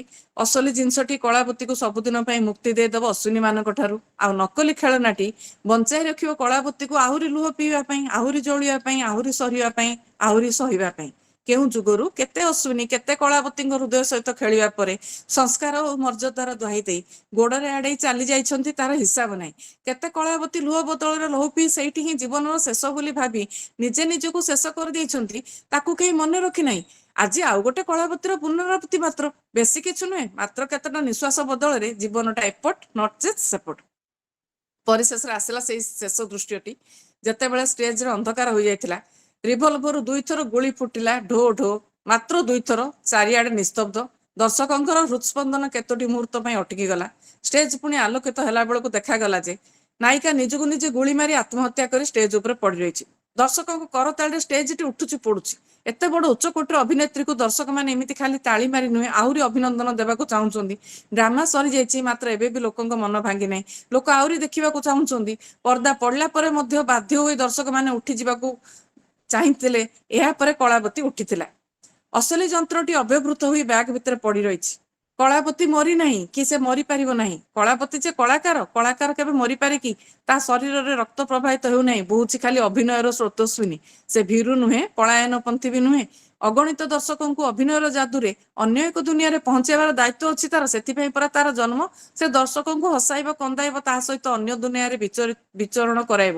କଳାବତୀର ଭୂମିକା ଏପର୍ଯ୍ୟନ୍ତ ସରିନାହିଁ, ସେ କେମିତି ଚାଲିଯିବ? କଳାବତୀ ଆଉ ହାରିବ ନାହିଁ କି ସରିବ ନାହିଁ। ଗୋଟିଏ ଅଶ୍ୱିନୀ ପାଇଁ ସେ ତାର ପ୍ରିୟ ରଙ୍ଗମଞ୍ଚକୁ, ତାର ଆଦରଣୀୟ ଦର୍ଶକ ବୃନ୍ଦକୁ କଦାପି ଛାଡି ଯିବ ନାହିଁ। ଏଥର ସେ ବିନା ଗ୍ଲିସେରିନରେ ବି କାନ୍ଦି ପାରିବ। ଆଜିର ଡ୍ରାମାଟି ସୁପରହିଟ୍ ହୋଇଥିବାରୁ ତାର ସେଲିବ୍ରେସନ ବାକି ଅଛି। କଳାବତୀ ଗ୍ରୀନ ରୁମକୁ ଫେରି ପାଖ ହୋଟେଲରୁ ବିରିୟାନୀ ମଗାଇଥିଲା। ସମାପ୍ତ ହେଲା। ଧନ୍ୟବାଦ। ଚମତ୍କାର ଗଳ୍ପଟି ମ୍ୟାମ୍। ଗଳ୍ପ ଭିତରେ ଅନେକ ମେସେଜ ଅଛି ସମାଜ ପ୍ରତି। ଆମେ ସମାଜର ବହୁତ କିଛି ବାସ୍ତବ ସତ୍ୟକୁ ଏଠି ଦେଖିଲେ। ଖୁବ ଭଲ ଲାଗିଲା ଆପଣଙ୍କ ଗଳ୍ପ। ଧନ୍ୟବାଦ। ଧନ୍ୟବାଦ। ସେ କହନ୍ତି ପ୍ରେମର ରଙ୍ଗ ଲାଲ ନୁହେଁ, ଗାଢ ନୀଳ, ଠିକ ସେ ସମୁଦ୍ର ପରି। ପୁଣି କହନ୍ତି ପ୍ରେମ ଏକ ଅସରନ୍ତି ରାସ୍ତା, ଯାହା କେବଳ ଚାଲିବାକୁ ହୁଏ, ଯାବତ୍ ଅଭିଜ୍ଞତା ଅର୍ଜନ ପାଇଁ, କୌଣସି ଅଭିଯୋଗ ଅଭିମାନ ବିନା। ଆସନ୍ତୁ ଶୁଣିବା ପ୍ରିୟ ଗାଳ୍ପିକା, ରାସ୍ତା ଏବଂ ବ୍ଲୁ ଗଳ୍ପ ସଂକଳନର ଲେଖିକା ଲୋପାମୁଦ୍ରା ମେକଅପ୍ ମ୍ୟାମଙ୍କ ପାଖରୁ ଏକ ସୁନ୍ଦର ଗଳ୍ପ। ମ୍ୟାମ୍ ସ୍ୱାଗତ। ଏବେ ମଞ୍ଚ ଆପଣଙ୍କର। ଲୋପାମୁଦ୍ରା ମ୍ୟାମ୍। ଶୁଣିପାରୁଛନ୍ତି ସମସ୍ତେ ମତେ? ଆଜ୍ଞା ଆଜ୍ଞା ମ୍ୟାମ୍। ସମସ୍ତେ ଶୁଭୁଛି। ଆଜ୍ଞା ନାରୀ ଦିବସର ଅନେକ ଅନେକ ଅଗ୍ରୀମ ଶୁଭକାମନା ଏବଂ ଶୁଭେଚ୍ଛା ସମସ୍ତଙ୍କୁ। ପ୍ରଥମେ ଧନ୍ୟବାଦ ଜଣେଇବି ଲେଖନୀଶ୍ୱର, ପ୍ରଥମ ଥର ପାଇଁ ମତେ ଆମନ୍ତ୍ରଣ କରିଥିବାରୁ କୌଣସି ଏକ ଗଳ୍ପ ଶୁଣେଇବା ପାଇଁ। ତପସ୍ୱିନୀଙ୍କୁ ବି ବହୁତ ଧନ୍ୟବାଦ ଦେବି। ଆଉ ମତେ ଲେଖନୀଶ୍ୱରରେ ଆସି ଗୋଟେ ଗପ ଶୁଣେଇବାର ଯୋଗ୍ୟ ବୋଲି ଭାବିଥିବାରୁ ସମସ୍ତଙ୍କୁ ସରସ୍ୱତ ପ୍ରଣାମ। ଗୋଟେ ଗୋଟେ ଗୋଟେ ମିନିଟ୍ ମ୍ୟାମ୍। ବୋଧହୁଏ କାହା ମାଇକ୍ ଅନ୍ ଅଛି? ପଦ୍ମା ମ୍ୟାଡମଙ୍କର ଅନ୍ ଅଛି। ଓକେ, ହଁ। ଅନମ୍ୟୁଟ୍ କରିଦିଅନ୍ତୁ। ହଁ, ମୋର ଗଳ୍ପର ଶୀର୍ଷକ ସ୍ୱୟଂ ସିଦ୍ଧା। ମିଲି ଆଉ କେବେ ସଞ୍ଜୟ ବିଷୟରେ ଭାବିବାକୁ ଚାହୁଁନଥିଲା, କିନ୍ତୁ ଏ ଦୁନିଆରେ ମଣିଷର ଚାହିଁବା ନ ଚାହିଁବା ଯଦି କୌଣସି ଅର୍ଥ ବହନ କରୁଥାନ୍ତା, ତେବେ ମଣିଷ ତା ଜୀବନରେ ମନ ଚାହା ପରିବର୍ତ୍ତନ ଆଣିପାରୁଥାନ୍ତା, ଦିବା ସ୍ୱପ୍ନ ମାନଙ୍କୁ ବି ସତ୍ୟ କରିପାରୁଥାନ୍ତା, ଜୀବନକୁ ସାଧ୍ୟ ମତେ ସୁନ୍ଦର କରି ଗଢି ତୋଳି ପାରୁଥାନ୍ତା। କହିବା ବାହୁଲ୍ୟ, ସେ ନିଜ ଜୀବନକୁ ନିଜ ମତେ ଜୀଇ ପାରୁଥାନ୍ତା। କିନ୍ତୁ ଏମିତି କିଛି ବି ହୁଏ ନା। ମିଲି ଚେଷ୍ଟା କରି ବି ସଞ୍ଜୟକୁ କେବେ ଭୁଲି ପାରେ ନା, ବରଂ ଭୁଲିବାର ସୁଯୋଗ ପାଏ ନା। ଅନେକ ଥର ଭାବିଛି ଚାକିରି ଛାଡିଦେବ, କିନ୍ତୁ ଘରର ଚଳଣି ତାକୁ ବାଧ୍ୟ କରେ ନିଷ୍ପତ୍ତି ବଦଳେଇବାକୁ। ବଡ ଭଉଣୀ 2 ବର୍ଷ ତଳେ ଶାଶୁ ଘରେ ଯୌତୁକ ନିର୍ଯାତନାର ଶିକାର ହୋଇ ପ୍ରାଣ ହରାଇଲା ପରେ ମାର ସିଲେଇ ରୋଜଗାର ପର୍ଯ୍ୟାପ୍ତ ହୁଏ ନା ଘରର ଯାବତୀୟ ଖର୍ଚ୍ଚ ପାଇଁ। ବାପାଙ୍କର ଯେଉଁ ରୋଜଗାର ମାସରେ 15 ଦିନ ଆସେ କି ନ ଆସେ, ତାହା ତାଙ୍କ ମଦ ସିଗାରେଟ ଖର୍ଚ୍ଚକୁ ମଧ୍ୟ ନିଅଣ୍ଟ ପଡେ। ତେଣୁ ଏମିତି ଅବସ୍ଥାରେ ଚାକିରି ଛାଡିବା ବିଷୟ ଚିନ୍ତା ବି କରିପାରେ ନା ମିଲି। ସାନ ଭାଇଟିଏ ବି ତ ଅଛି, କଲେଜରେ ପାଠ ପଢୁଛି। କିନ୍ତୁ ଅସହ୍ୟ ହେଉଛି ଏବେ। ସଞ୍ଜୟକୁ ବିବାହ କରିବାକୁ କଥା ଦେଇ ପୁଣି ମନା କରି ସାରିବା ପରେ କେମିତି ବା ସିଏ ସେଇ ଏକା ଅଫିସରେ ସଞ୍ଜୟ ସହିତ କାମ କରିବ? କେମିତି ବା ସହିବ ସେ ସଞ୍ଜୟର ମୁଖରେ ଦୃଶ୍ୟମାନ ଅଭିମାନର ଚିହ୍ନ, ପୀଡାର ଛାଇ? ଏସବୁ ଭାବନା ଭିତରେ ଘରେ ପହଞ୍ଚି ସାରିଥିଲା ମିଲି। କବାଟ ଖୋଲି ଦେଖିଲା ମା ତାର ଶୋଇଛି। ଆଜି ଅଫିସରୁ ଫେରିବାକୁ ଏତେ ଡେରି କାହିଁକି?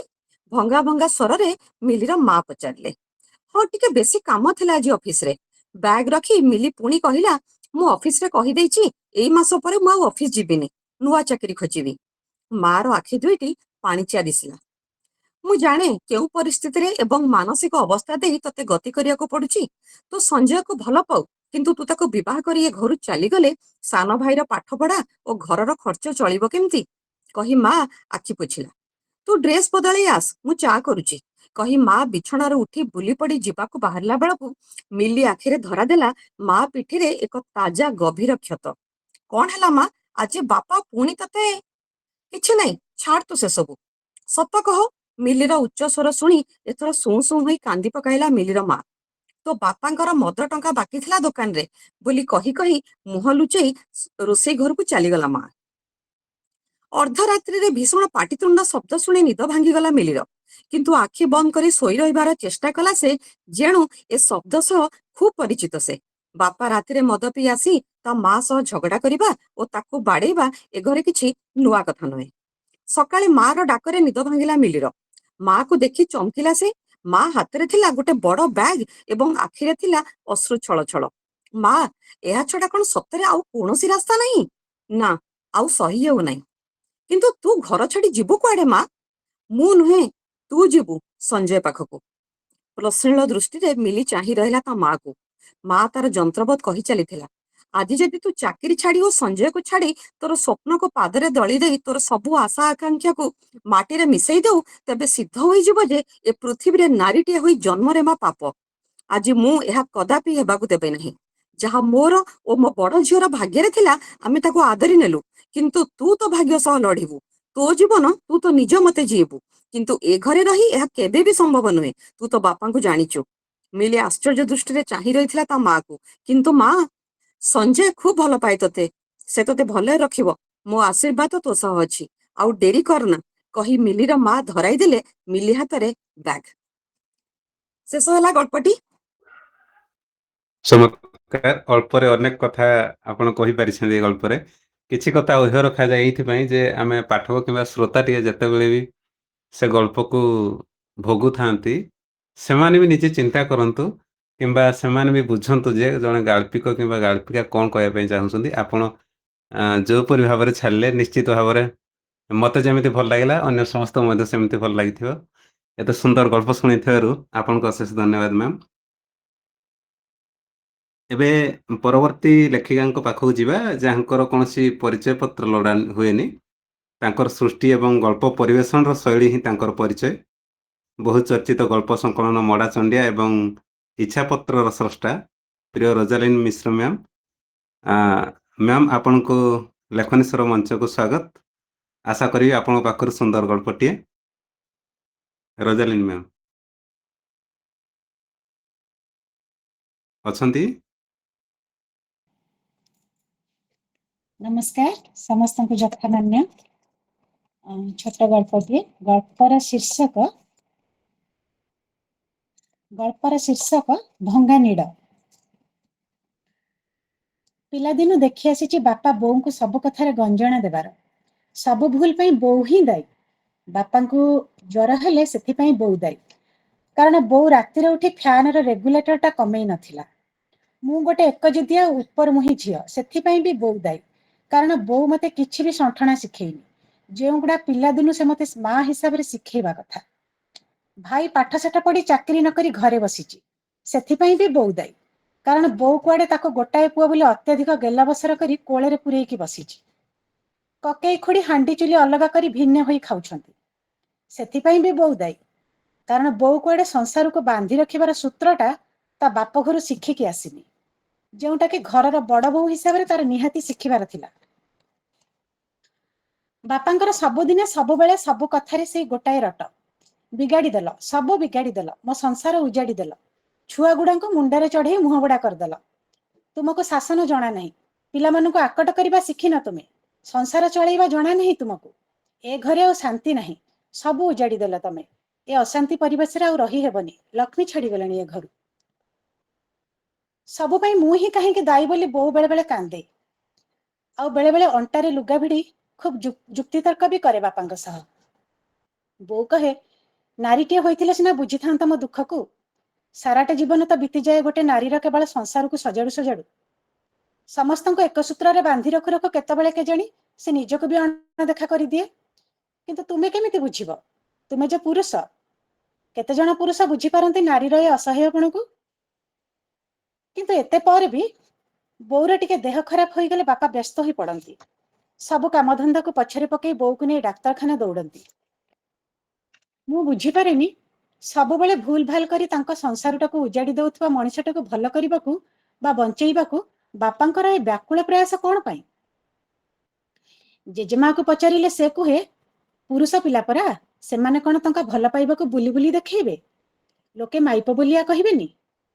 ତୁ ଏସବୁ ଏବେ ବୁଝିପାରିବୁନି ଲୋ ଟୋକି, ବାହାସାହା ହୋଇ ଘର ସଂସାର କଲେ ଯାଇ ବୁଝିବୁ ଯେ ଏ ବି ଗୋଟେ ପ୍ରକାର ଭଲ ପାଇବା। ଭଲ ପାଇବା? ଏ କି ପ୍ରକାର ଭଲ ପାଇବା ଲୋ ମା? ପୁଣି ଏ କି ପ୍ରକାର ପୁରୁଷ ପଣିଆ?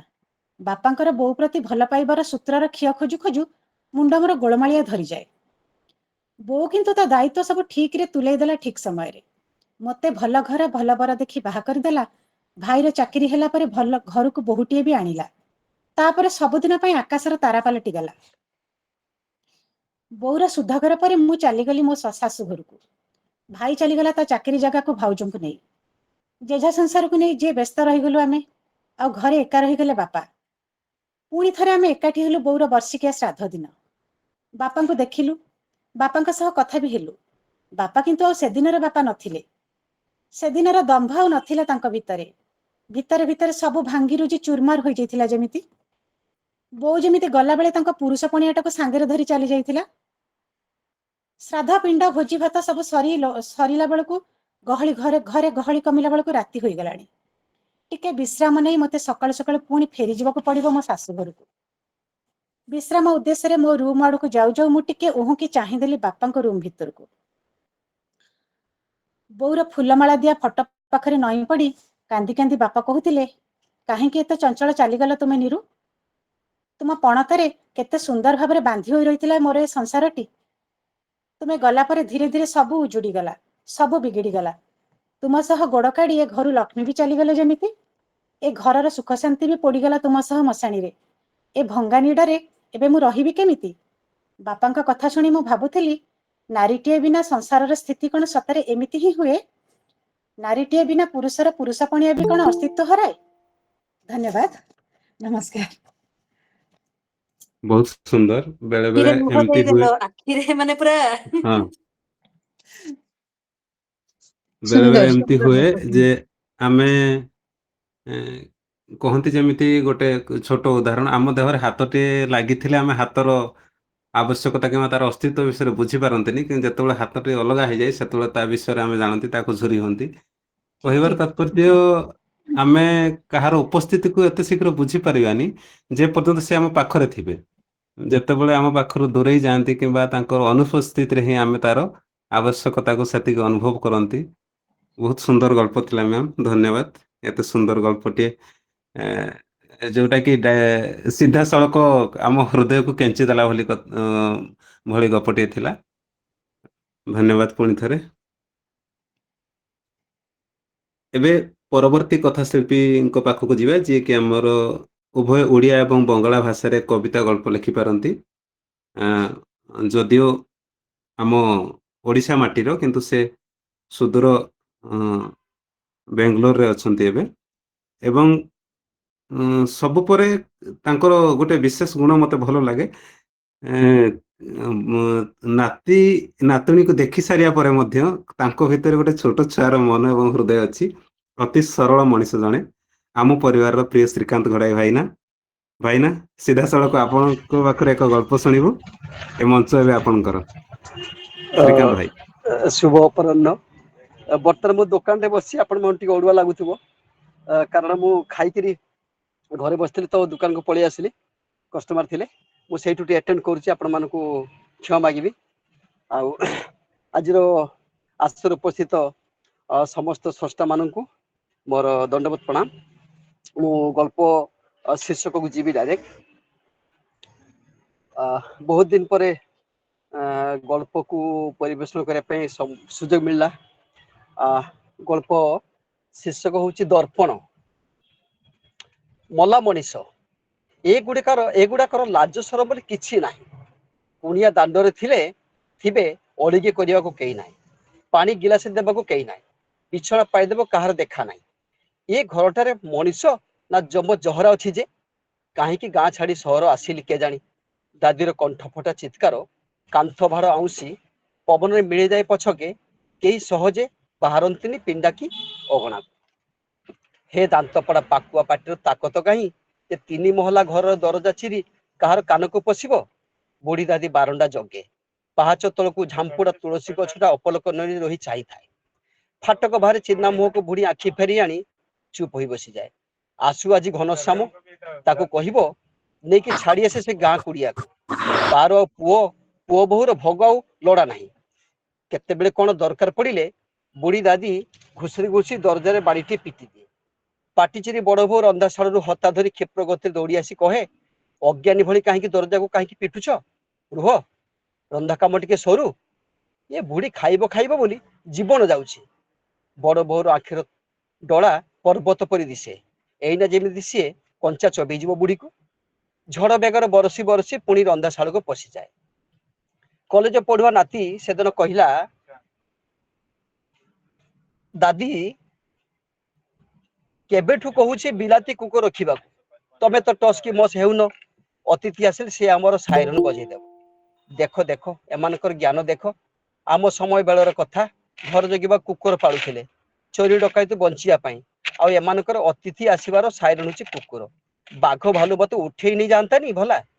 ଫାଟକ ଆଡେ କେହି 2 ଜଣ ବସି ଆସୁଥିବାର ଦେଖି ବୁଢୀ ଘୁଷୁରି ଘୁଷି ପିଣ୍ଡା ତଳକୁ ଅନେଇ ଦେଇ କହିଲେ, ଆଲୋ ବିଶାଖା, ପଙ୍କଜ, ତମେ କେବେଠୁ ଆସିଲଣି? ଏତେ ଦିନ ପରେ ପିଇସିକୁ ମନେ ପଡିଲା ନୁହଁ? ପଙ୍କଜ, ତୁ କେମିତି ଜାଣିଲୁ ରେ ମୁଁ ଭୁବନେଶ୍ୱର ଅଛି ବୋଲି?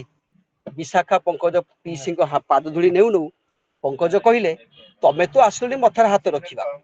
ମାସକ ବିତିଲାଣି ବାହାଘର, ଆମେ ପଳେଇ ଆସିଲୁ ତୁମ ସହିତ ଦେଖା କରିବାକୁ। ଆଉ ପୁତୁରା ବୋହୂକୁ ଆଶିଷ ଦେଉ ଦେଉ ଦାଦି କହିଲେ, ଦାମଟା ଥିଲା ବେଳେ 7 ଦିନକୁ ପହଞ୍ଚି ଯାଉଥିଲା ଦେଖିବାକୁ। ଆଉ ସେ ତ ସଂସାର ଛାଡିବାକୁ 10 ବର୍ଷ ଟପିଲା। ମତେ ଯାହା ଜମ ନେଉନି ଧନ। ତମେ ଏମିତି କଣ କହୁଛ ପିଇସି? ଏବେ ତ ବାହାଘର ହେଲା, ନାତି ନାତୁଣୀ ବାହାଘର ନାଚିବନି, ଏମିତି ଚାଲିଯିବ? ଦାଦି ପାକୁଆ ପାଟିରେ ଖିଲି ଖିଲି ହସି ଦେଇ କହି ଉଠିଲେ, ମୁଳେ ବାହା ହେଇନି, ପୁଅ ନା ଗୋପାଳ। ପିଇସି, ଆମର ପରା ବାହାଘର ସରିଲାଣି। ଗୁମ୍ ମାରି ବସି ପଡିଲେ ଦାଦି। ଇଆଡୁ ସିଆଡକୁ ଅନେଇ ଦେଖିଲେ, ଅଧା ଖୋଲା ଦରଜା। ବଡ ବୋହୂ ତ ଫରମାନ ଶୁଣି ଦେଇ ଶୋଧି କରି ଚାଲିଗଲା। ପୁତୁରା ଆଉ ବୋହୂଟା ମୋର 5 କୋଶ ବାଟ ଦୂରରୁ ଆସିଛନ୍ତି। କାହା କାନକୁ ଖବର ନାହିଁ। ଧନୀ ଉଚ୍ଚ ଶିକ୍ଷିତ ଆଭିଜାତ୍ୟ ଚିହ୍ନ ତଳେ କିଏ କେତେ ଦବି ଗଲେଣି। ଆଉ ଏ ପଙ୍କଜ ବିଶାଖା ମନେ ମନେ ଭାବୁଥିଲେ, କାହିଁକି ଆସିଲେ ରେ ବାପା? ଛାତିଏ ଦୁଃଖ ନେବା ପାଇଁ? ଅପାରଗ ବୁଢୀ ମଣିଷଟାର ଘରର ପୁରା ବୋଝ। ଦେଖି ଦେଉଛି ଯାହା, ଇଏ ପଡା ଆଖିରେ କଣ କିଛି କରିପାରୁଛି? ପିଇସି, କଣ ଭାବୁଛ? ପଙ୍କଜ କହିଲେ, କଣ ଆଉ ଭାବିବି ରେ? ଅଣ୍ଟାରେ ବଳ ଥିଲା ବେଳେ କେତେ ରାଜ୍ୟ ଦୌଡୁଥିଲି। ଆଜି ନା ଅଣ୍ଟାରେ ବଳ ନା ପାଦରେ। ତୋ ପିଉସା ସହିତ ଯେତେବେଳେ ବାହାଘର ହେଲା, ମୋ ବାପାଙ୍କୁ ପଣି ଦେଇ ବାହାଘର ହେଇଥିଲା ତୋ ପିଇସା।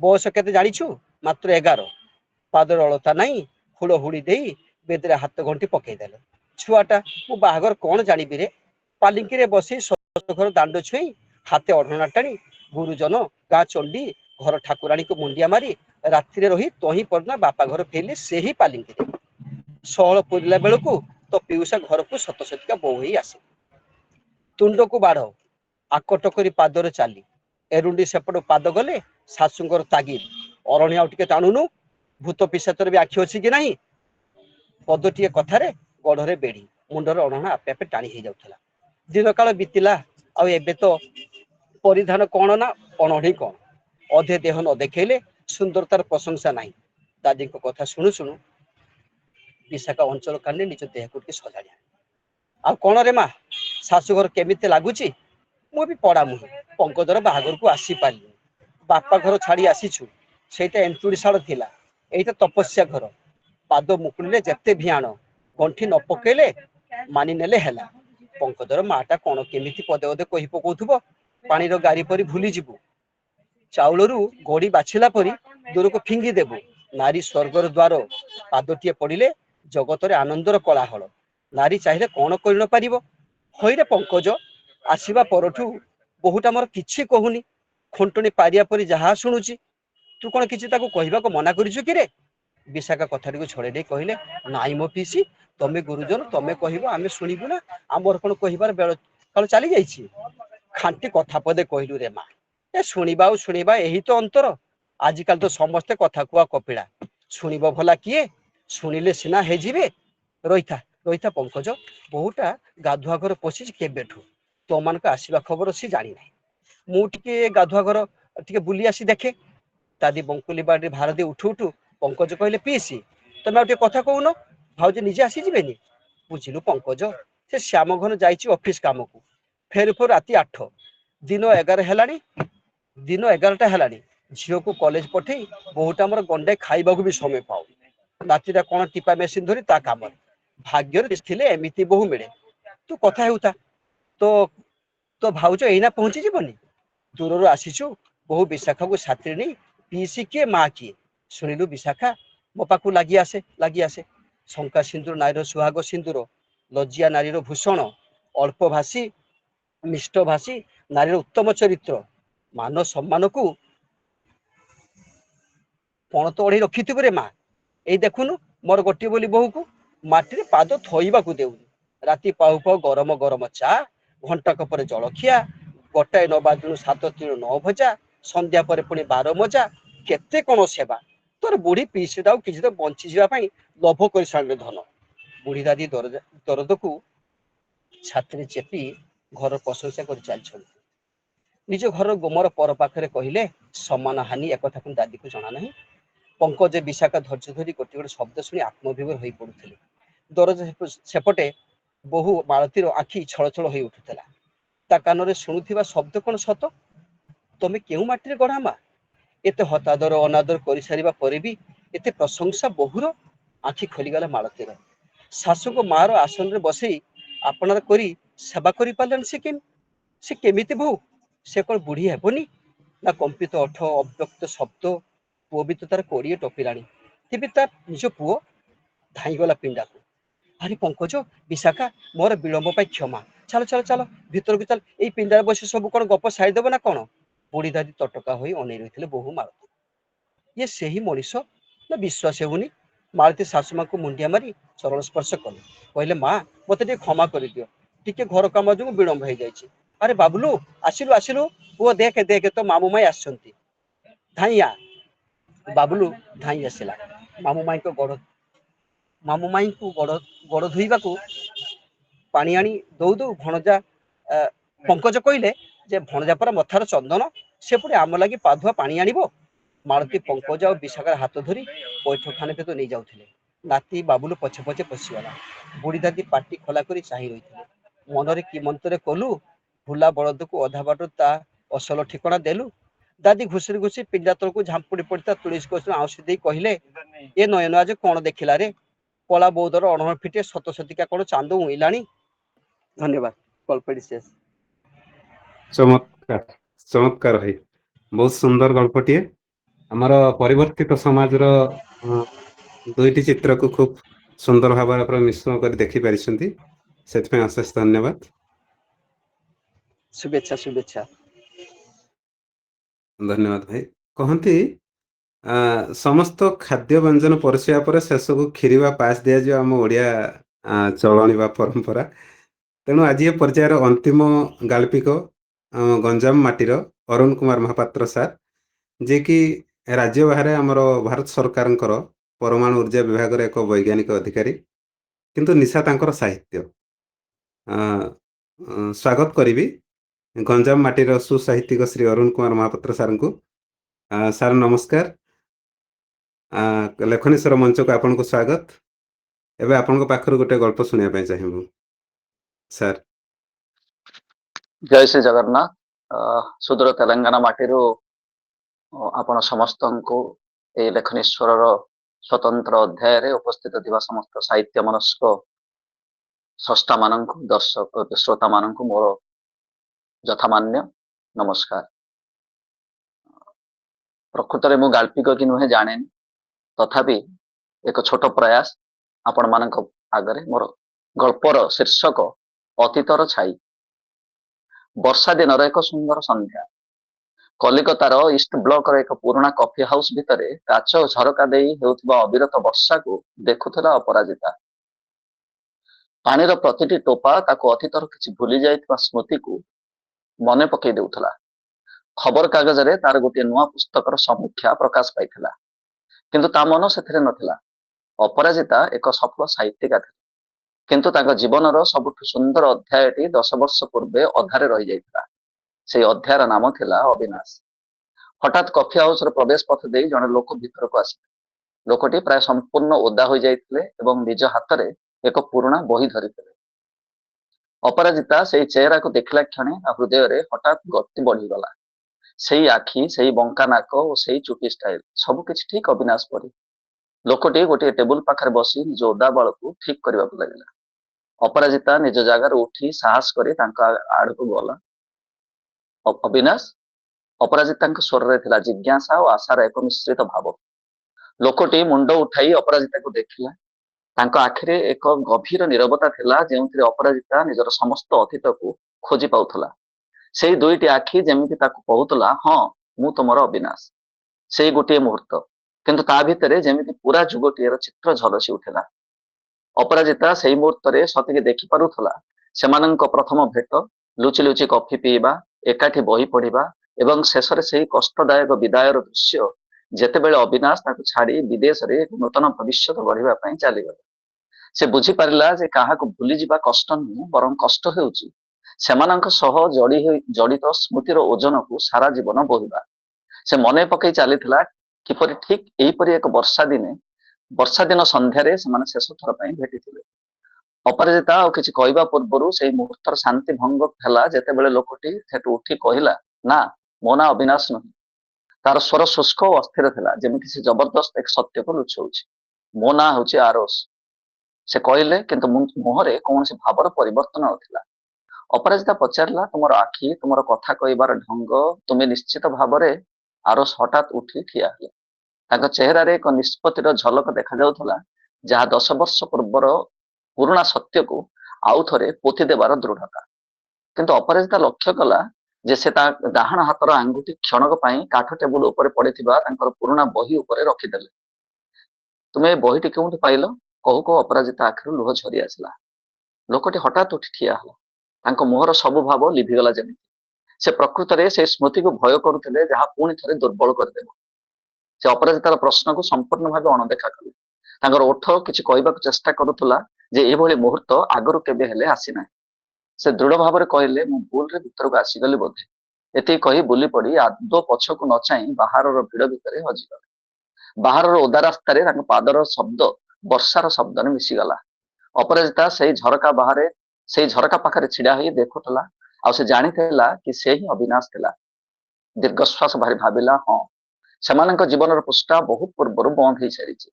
ସେ ଗୋଟିଏ ମୁହୂର୍ତ୍ତରେ ସେ ଦୁହେଁ ଯେଉଁ ଯୁଗକୁ ଦେଖୁଥିଲେ, ସେଇ ଯୁଗର ପରିସମାପ୍ତିକୁ ସ୍ୱୀକାର କରିବା ପାଇଁ ଅବିନାଶ ପଛକୁ ନ ଚାହିଁ ଚାଲିଗଲା। କାରଣ ସେ ଜାଣିଥିଲା, ପଛକୁ ଚାହିଁଲେ କାଳେ ପୁଣି ଅତୀତରେ ହଜିଯିବ କି? ଅପରାଜିତା ଭିଡରେ ଆଗକୁ ଯିବାକୁ ଚାହିଁଲା ନାହିଁ। ସେ ନୀରବରେ ନିଜ ଟେବଲ ପାଖକୁ ଫେରି ଆସିଲା।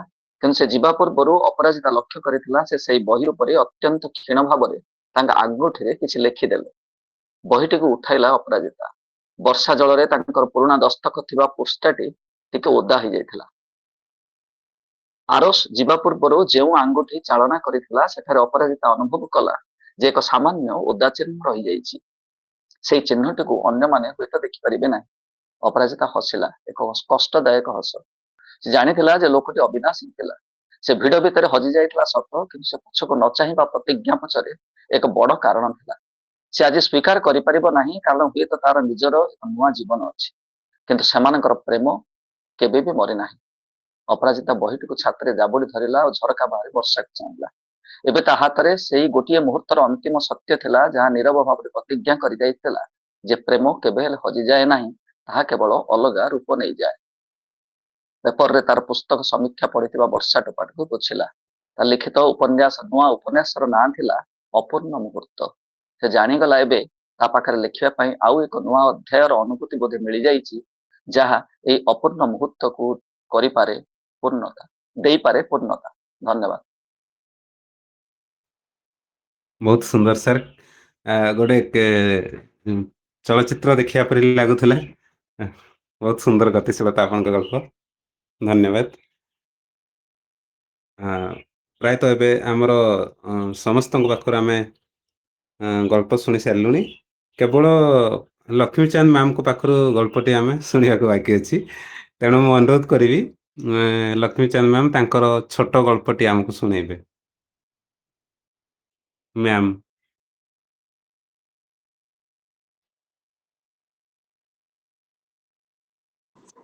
ଶୁଣେଇଥାନ୍ତି ଗପ। ବର୍ତ୍ତମାନ ମୁଁ ପ୍ରସ୍ତୁତ ହେଇନଥିଲି, ନହେଲେ ଆପଣଙ୍କୁ ଶୁଣେଇ ଦେଇଥାନ୍ତି। ଗପ ଉପରେ କିଛି କହିଦେବି କି?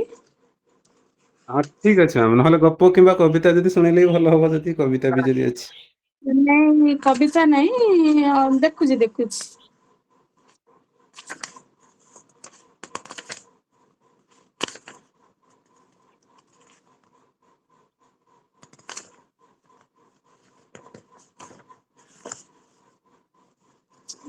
କହିଦଉଛି ଗପଟେ। ଆଜ୍ଞା ଆଜ୍ଞା ଆଜ୍ଞା କହିଦଉଛି, କାହିଁକି ନା ଗପ ଗୁଡା ବଡ ବଡ ଅଛି, ଠିକ ଅଛି ଠିକ ଅଛି। ସମୟ ଲାଗିବ। ମୁଁ ଅଳ୍ପ ସମୟ ଭିତରେ କହିଦଉଛି। ଏଇ ଗପଟା ବହୁତ ଦିନ ପୂର୍ବରୁ ସମାଜର ସାପ୍ତାହିକୀରେ ବାହାରିଥିଲା। ଗପର ଶୀର୍ଷକ ଅଛି ବିକଳ୍ପ। ତ ଜଣେ ମା ତା ଛୁଆଟାକୁ ଦେଖୁଛି, ଛୋଟ ଛୁଆ, 6-7 ବର୍ଷର ଛୁଆ। କହୁଛି, କାହିଁକି ଏତେ ଦୁଷ୍ଟ ହଉଛୁ ବାବା? ଆଉ କିଛି କହିଲେ ଶୁଣୁନୁ, ମାନୁନୁ। ଏମିତି ଦୁଷ୍ଟ ହେଲେ ଭଲ କି? ଭଲ ପାଠ ପଢେ। ତତେ ଭଲ ମଣିଷ କରିବା ପାଇଁ ମୁଁ ସବୁ କିଛି ଛାଡିକି ତୋ ପଛରେ ପଡିଛି। ଆଉ ତୁ ତ ଜାଣିଛୁ ମୁଁ ଚାକିରି କରୁଛି, ମୁଁ 10ଟାରୁ ଯିବି। ତା ଭିତରେ ମୁଁ ତତେ ଖୁଆଇ ପିଆଇ ପ୍ରସ୍ତୁତ କରି ସ୍କୁଲ ଛାଡୁଛି। ଆଉ ତୁ କିନ୍ତୁ ସ୍କୁଲରୁ ଆସିଲା ପରେ ତୋର ଖାଇବା ପିଇବା କିଛି ନ କରିକି ବ୍ୟାଗ ପତ୍ର ଫୋପାଡିକି ଘର ଛିନ ଛତର କରିଦଉଛୁ। ମତେ ଆସିଲେ କେତେ ପରିଶ୍ରମ ପଡୁଛି, ମାମା କଥା ଟିକେ ବୁଝେ। ପିଲାଟା କହିଲା, ମାମା ତମେ ତ ଆସିକି ଅଫିସରୁ ଶୋଇ ପଡୁଛ, ଗଡି ପଡୁଛ, ମତେ କାହିଁକି ପଢିବା ପାଇଁ କହୁଛ?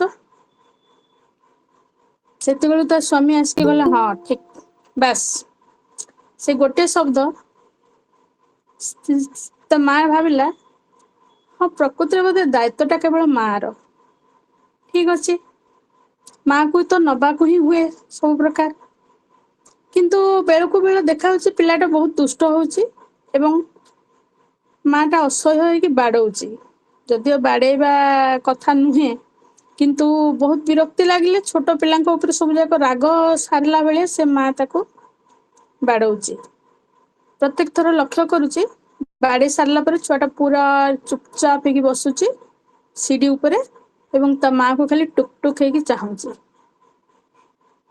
ତାପରେ ମା ଯାଉଛି, ପୁଣି ଗେହ୍ଲା କରୁଛି, ଚାଲ ଖାଇବୁ ଚାଲ, ଏଟା ତତେ କିଣିଦେବି, ସେଟା କିଣିଦେବି, ଲାଞ୍ଚ ଦିଆ ହଉଛି ଏବଂ ତାକୁ ପୁଣି କାଖେଇକି ଆଣିକି ଖୁଆଉଛି, ଛୁଆଟା ଖାଉଛି, ପୁଣି କିଛି ଦିନ ଯାଏ ଏମିତି ରହିଯାଉଛି, ତାପରେ ପୁଣି ଦୁଷ୍ଟାମି ଆରମ୍ଭ।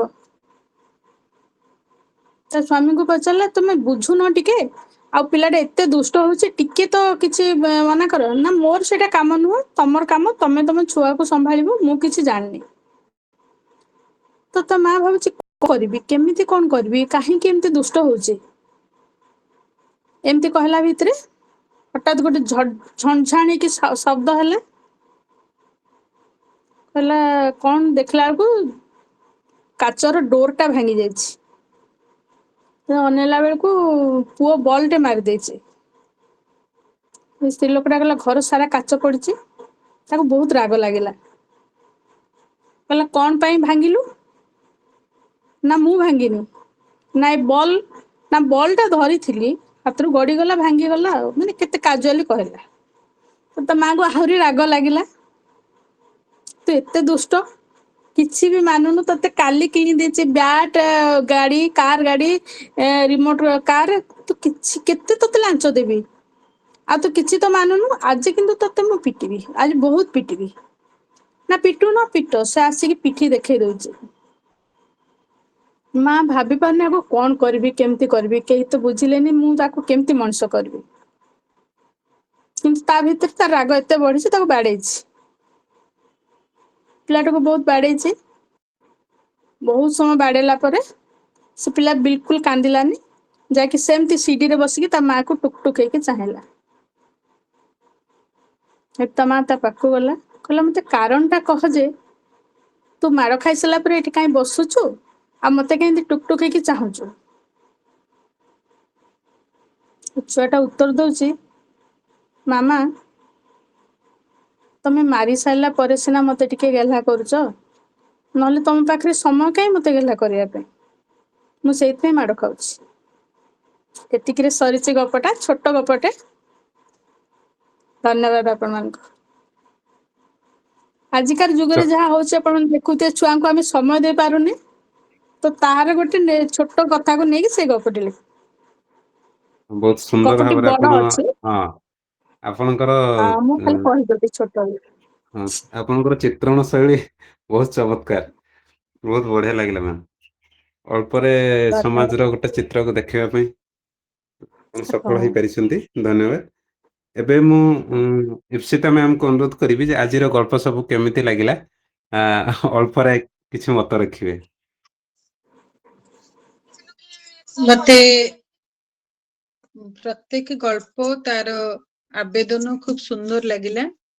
ସ୍ୱତନ୍ତ୍ର ଭାବରେ ଆଜି ଯେହେତୁ ନାରୀ ମାନେ ହିଁ ଆମେ ଅଧିକ ଥିଲୁ, ତେଣୁ ସେ ଗପ ଗୁଡିକର କଳାତ୍ମକତା, ଆମର ପ୍ରଥମେ ଯିଏ ପଢିଥିଲେ ସେ ମ୍ୟାଡାମଙ୍କ ନାଁ ଟା ମୁଁ ଟିକେ ଭୁଲି ଯାଇଛି, ସେ ମ୍ୟାଡାମଙ୍କ ନାଁ ଟା ପଦ୍ମାଳୟା ପାଢୀ ମ୍ୟାଡାମ। ପଦ୍ମାଳୟା ମ୍ୟାଡାମ, ଆଉ ତାପରେ ଲୋପା ମ୍ୟାଡାମ ଆଉ ରୋଜାଲିନ, ଏ ତିନି ଜଣଙ୍କ ଗପରେ ମତେ ଚମତ୍କାର, ମାନେ ନାରୀର ସଂଘର୍ଷ। କିନ୍ତୁ ମତେ ଲାଗିଲା ଯେ ପଦ୍ମାଳୟା ମ୍ୟାଡାମ ନାରୀ କଥା କହୁ କହୁକା ଲାଷ୍ଟକୁ ତାକୁ ଟିକେ ଦୁର୍ବଳ କରିଦେଲେ। ମୁଁ ଭାବୁଥିଲି ସେଠି ଆଉ ଟିକେ ସେ ଷ୍ଟ୍ରଙ୍ଗ ହେଇପାରିଥାନ୍ତା। ତଥାପି ଚମତ୍କାର ଗପ, ଖୁବ କମ ସମୟ ଭିତରେ ଆପଣ ଯେମିତି ଚିତ୍ରଣ କଲେ, ଲାଗିଲା ଯେମିତି ଆଖି ସାମ୍ନାରେ ସେ ଘଟଣା ଗୁଡିକ ଘଟୁଛି। ଅରୁଣ ସାରଙ୍କ କଥା କହିବି, ତାଙ୍କ ଗପରେ ତ ମ୍ୟାଡାମ ଯେମିତି କହିଲେ ଯେ ଲାଗିଲା ଆମକୁ ଯେ ଫିଲ୍ମ ଦେଖିଲା ଭଳିଆ ଆପଣଙ୍କର ସେ କଳାତ୍ମକତା, ବର୍ଣ୍ଣନାର ଶୈଳୀ। ଆଉ ଲକ୍ଷ୍ମୀଚାନ୍ଦ ତ ତାଙ୍କ ଗପ ଶୁଣିମା, ସେ ଦୁଇଟି ଗପ କହିଥିଲେ, ତାଙ୍କ ନିଜ ଗପ ଏବଂ ସୌରେନ୍ଦ୍ର ଅପାଙ୍କ ଗପ, ସେ ଦୁଇଟି ଗପ ସହିତ ଏଇ ଗପଟି ବି କହିଲେ। ସତରେ ଗାଳ୍ପିକା ମାନଙ୍କର ଗପ କହିବାର ଶୈଳୀ ବି ନିଆରା। ଖୁବ ସୁନ୍ଦର ଲାଗିଲା, ଆଖି ସାମ୍ନାରେ ଯେମିତି ଘଟଣା ଗୁଡିଏ ଘଟି ଯାଉଛି ସେମିତି। ଆଉ ତପସ୍ୱିନୀ ମ୍ୟାଡାମକୁ ଫୋନ କରିବି, ବୟସରେ ବହୁତ ସାନ, ତପସ୍ୱିନୀ ବୋଲି କହୁଛି। ଆଉ ତାଙ୍କର ଷଢଙ୍ଗୀ ଟାଇଟଲ ଦେଖି ମୁଁ ସବୁବେଳେ ଆଗ୍ରହରେ ତାଙ୍କ ପୋଷ୍ଟ ଟିକେ ଦେଖେ। ଆଉ ତାଙ୍କୁ କହିବି, ଆମେ ଅଳ୍ପ ହେଲେ ବି ଖୁବ ସୁନ୍ଦର ମନୋଜ୍ଞ ଏ ଆସର, ଏମିତି ଆସର କରାଯାଉ। ଧନ୍ୟବାଦ ମ୍ୟାଡାମ ଆପଣଙ୍କୁ। ଆପଣଙ୍କ ଭଲ ପାଇବା ଆଉ ଆଶୀର୍ବାଦ ସେମିତି ଆମ ମାନଙ୍କ ଉପରେ ଥାଉ।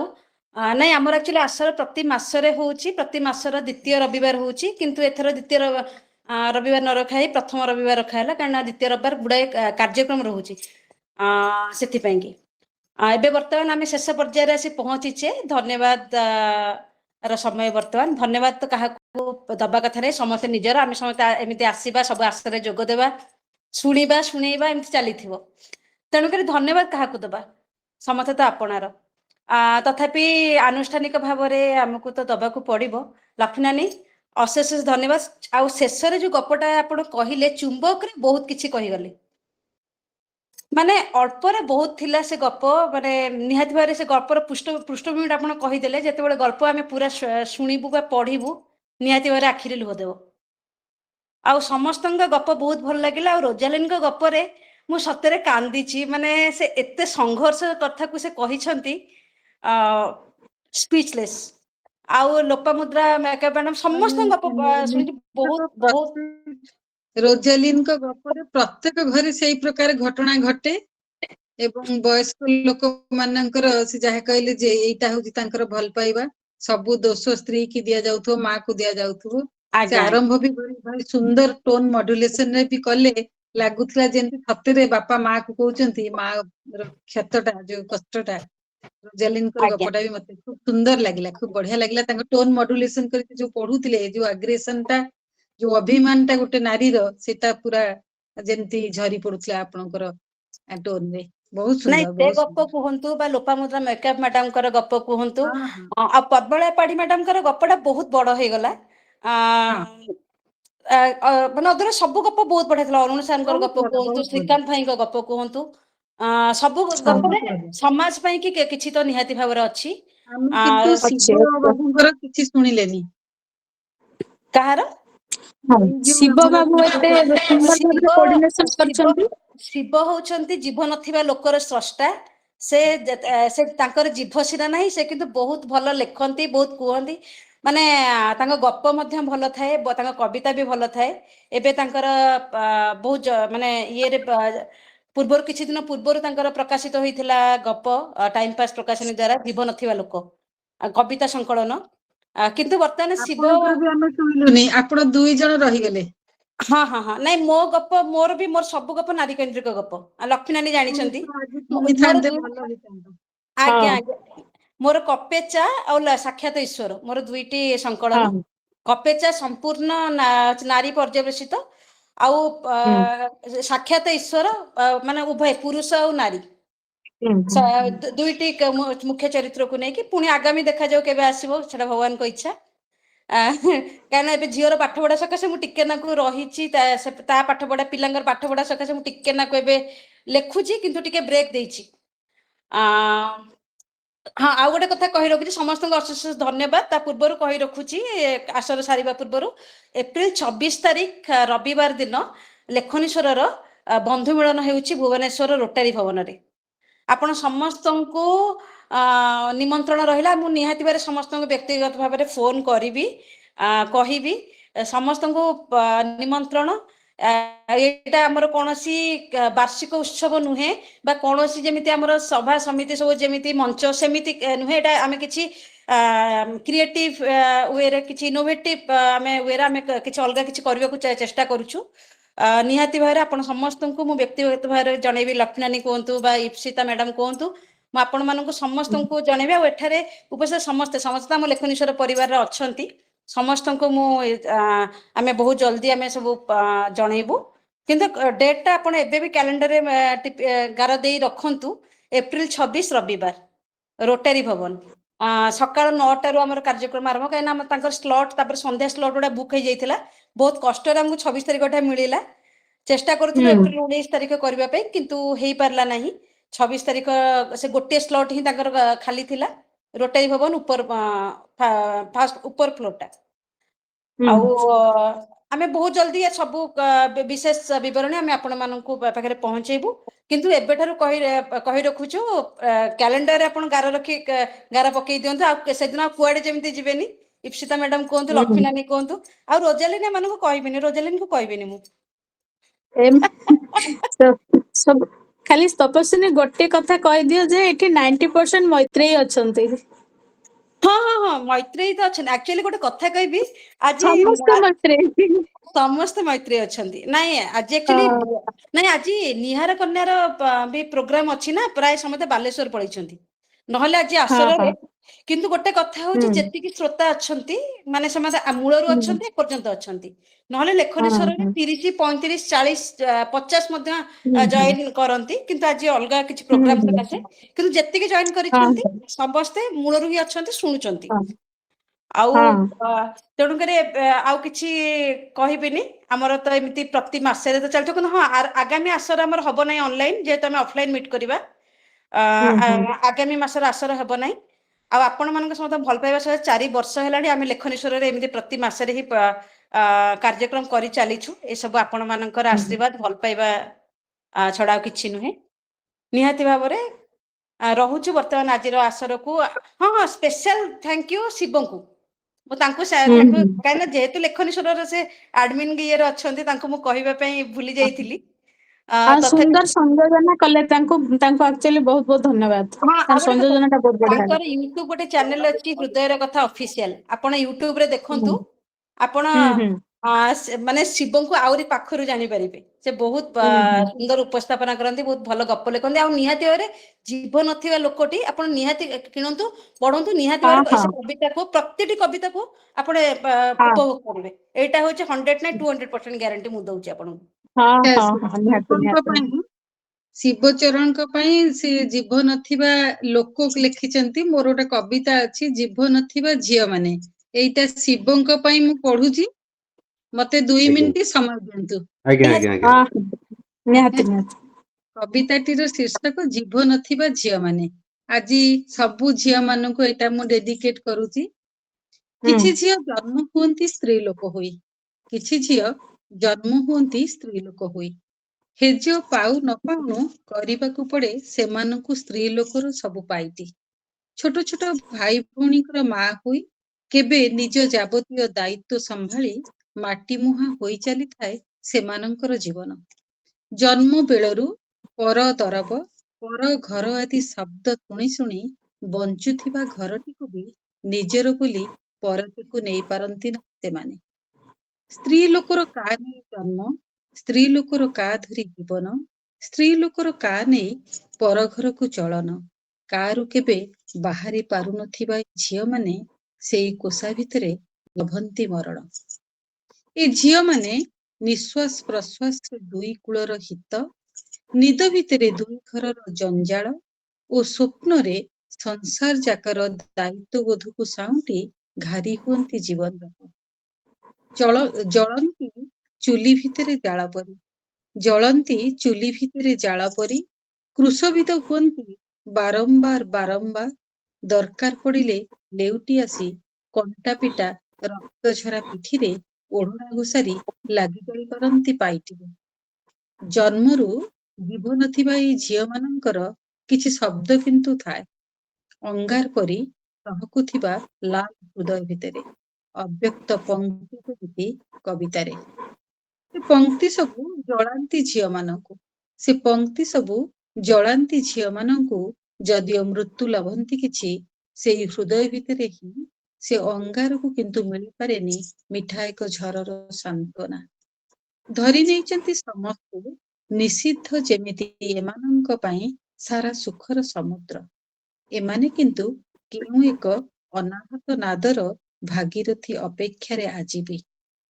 ଏମାନେ କିନ୍ତୁ କେଉଁ ଏକ ଅନାହତ ନାଦର ଭାଗିରଥୀ ଅପେକ୍ଷାରେ ଆଜି ବି। ଚାଲ ନୀରବତାକୁ ଏମାନଙ୍କର, ଚାଲ ନୀରବତାକୁ ଏମାନଙ୍କର, ସହିଷ୍ଣୁତାକୁ ଏମାନଙ୍କର, ଦୀର୍ଘ ଶ୍ୱାସକୁ ଏମାନଙ୍କର, ସୁଖ ସନ୍ଧାନରୁ ବୋଇତ କରିବା ଚାଲ ଚାଲ। ଧନ୍ୟବାଦ। ବହୁତ ବହୁତ ବଢିଆ କବିତାଟିଏ ମ୍ୟାଡାମ। ଗୋଟେ ଅନୁରୋଧ କରିବି ଆପଣଙ୍କୁ ଆଜ୍ଞା ଏବଂ ଏଠାରେ ଯୋଉମାନେ ଆଜି ଉପସ୍ଥିତ ଅଛନ୍ତି, ଯୋଉମାନେ ଗଳ୍ପ ଉପସ୍ଥାପନା କରିଛନ୍ତି, ସେମାନେ ଆଜି ଯେଉଁ ଗପଟି ପଢିଲେ ତାକୁ କ୍ୟାମେରା ମାନେ ନିଜ ମୋବାଇଲରେ ହରିଜେଣ୍ଟାଲ ମୋଡରେ ରେକର୍ଡ କରିକି ମତେ ପଠେଇବେ। ତାହା ଆମେ ଲେଖନୀ ସ୍ୱରର ଯୋଉ ଆମର ୟୁଟ୍ୟୁବ ଚ୍ୟାନେଲ ଅଛି ସେଠାରେ ଆମେ ଇଏ କରିବୁ, ଅପଲୋଡ କରିବୁ। ଆଉ ମ୍ୟାଡାମ ଆପଣଙ୍କୁ ମଧ୍ୟ ଅନୁରୋଧ ରହିଲା, ଆପଣ ଏଇ କବିତାଟିକୁ ନିହାତି ଭାବରେ ମତେ ପଠେଇବେ। हॉरिजॉन्टल मोड रे रखी मते निहाती भाବରେ पठेबे लोपामुद्रा मैडम आज आपनक जो गपटी पढिले से गपटी निहाती भाବରେ पठेबे मते आज त मैडम वीडियो କରିବାକୁ पड़िबो मैडम वीडियो हाँ हाँ वीडियो हॉरिजॉन्टल मोड रे मोबाइल टाको ये रे रखी किरी आपण बुझिले वीडियो करके आज आज काली भीतर पठांतु आमे एबे जो आसुची अंतर्जातीय महिला दिवस 8 तारिख से भीतर आमे गोटे गोटे कविता प्रतिदिन पकेबु अरुण सर आपन को मध्ये अनुरोध रहिला श्रीकांत भाई आपन को अनुरोध समस्त को अनुरोध जो माने आज उपस्थापना करिसंती आउ गोटे कथा हमर तो यूट्यूब रो चली प्रतियोगिता वर्तमान हमर भी चली हमर लेखनी सर प्रति मासरे किछ ना किछ प्रतियोगिता चली थाए ताहा क्विज रहू सेटा बोधे रोजालिन बेसी भलो कहिबे काहेकि ना रथ यात्रा वर्तमान आउ 2-3 मास रे आसुची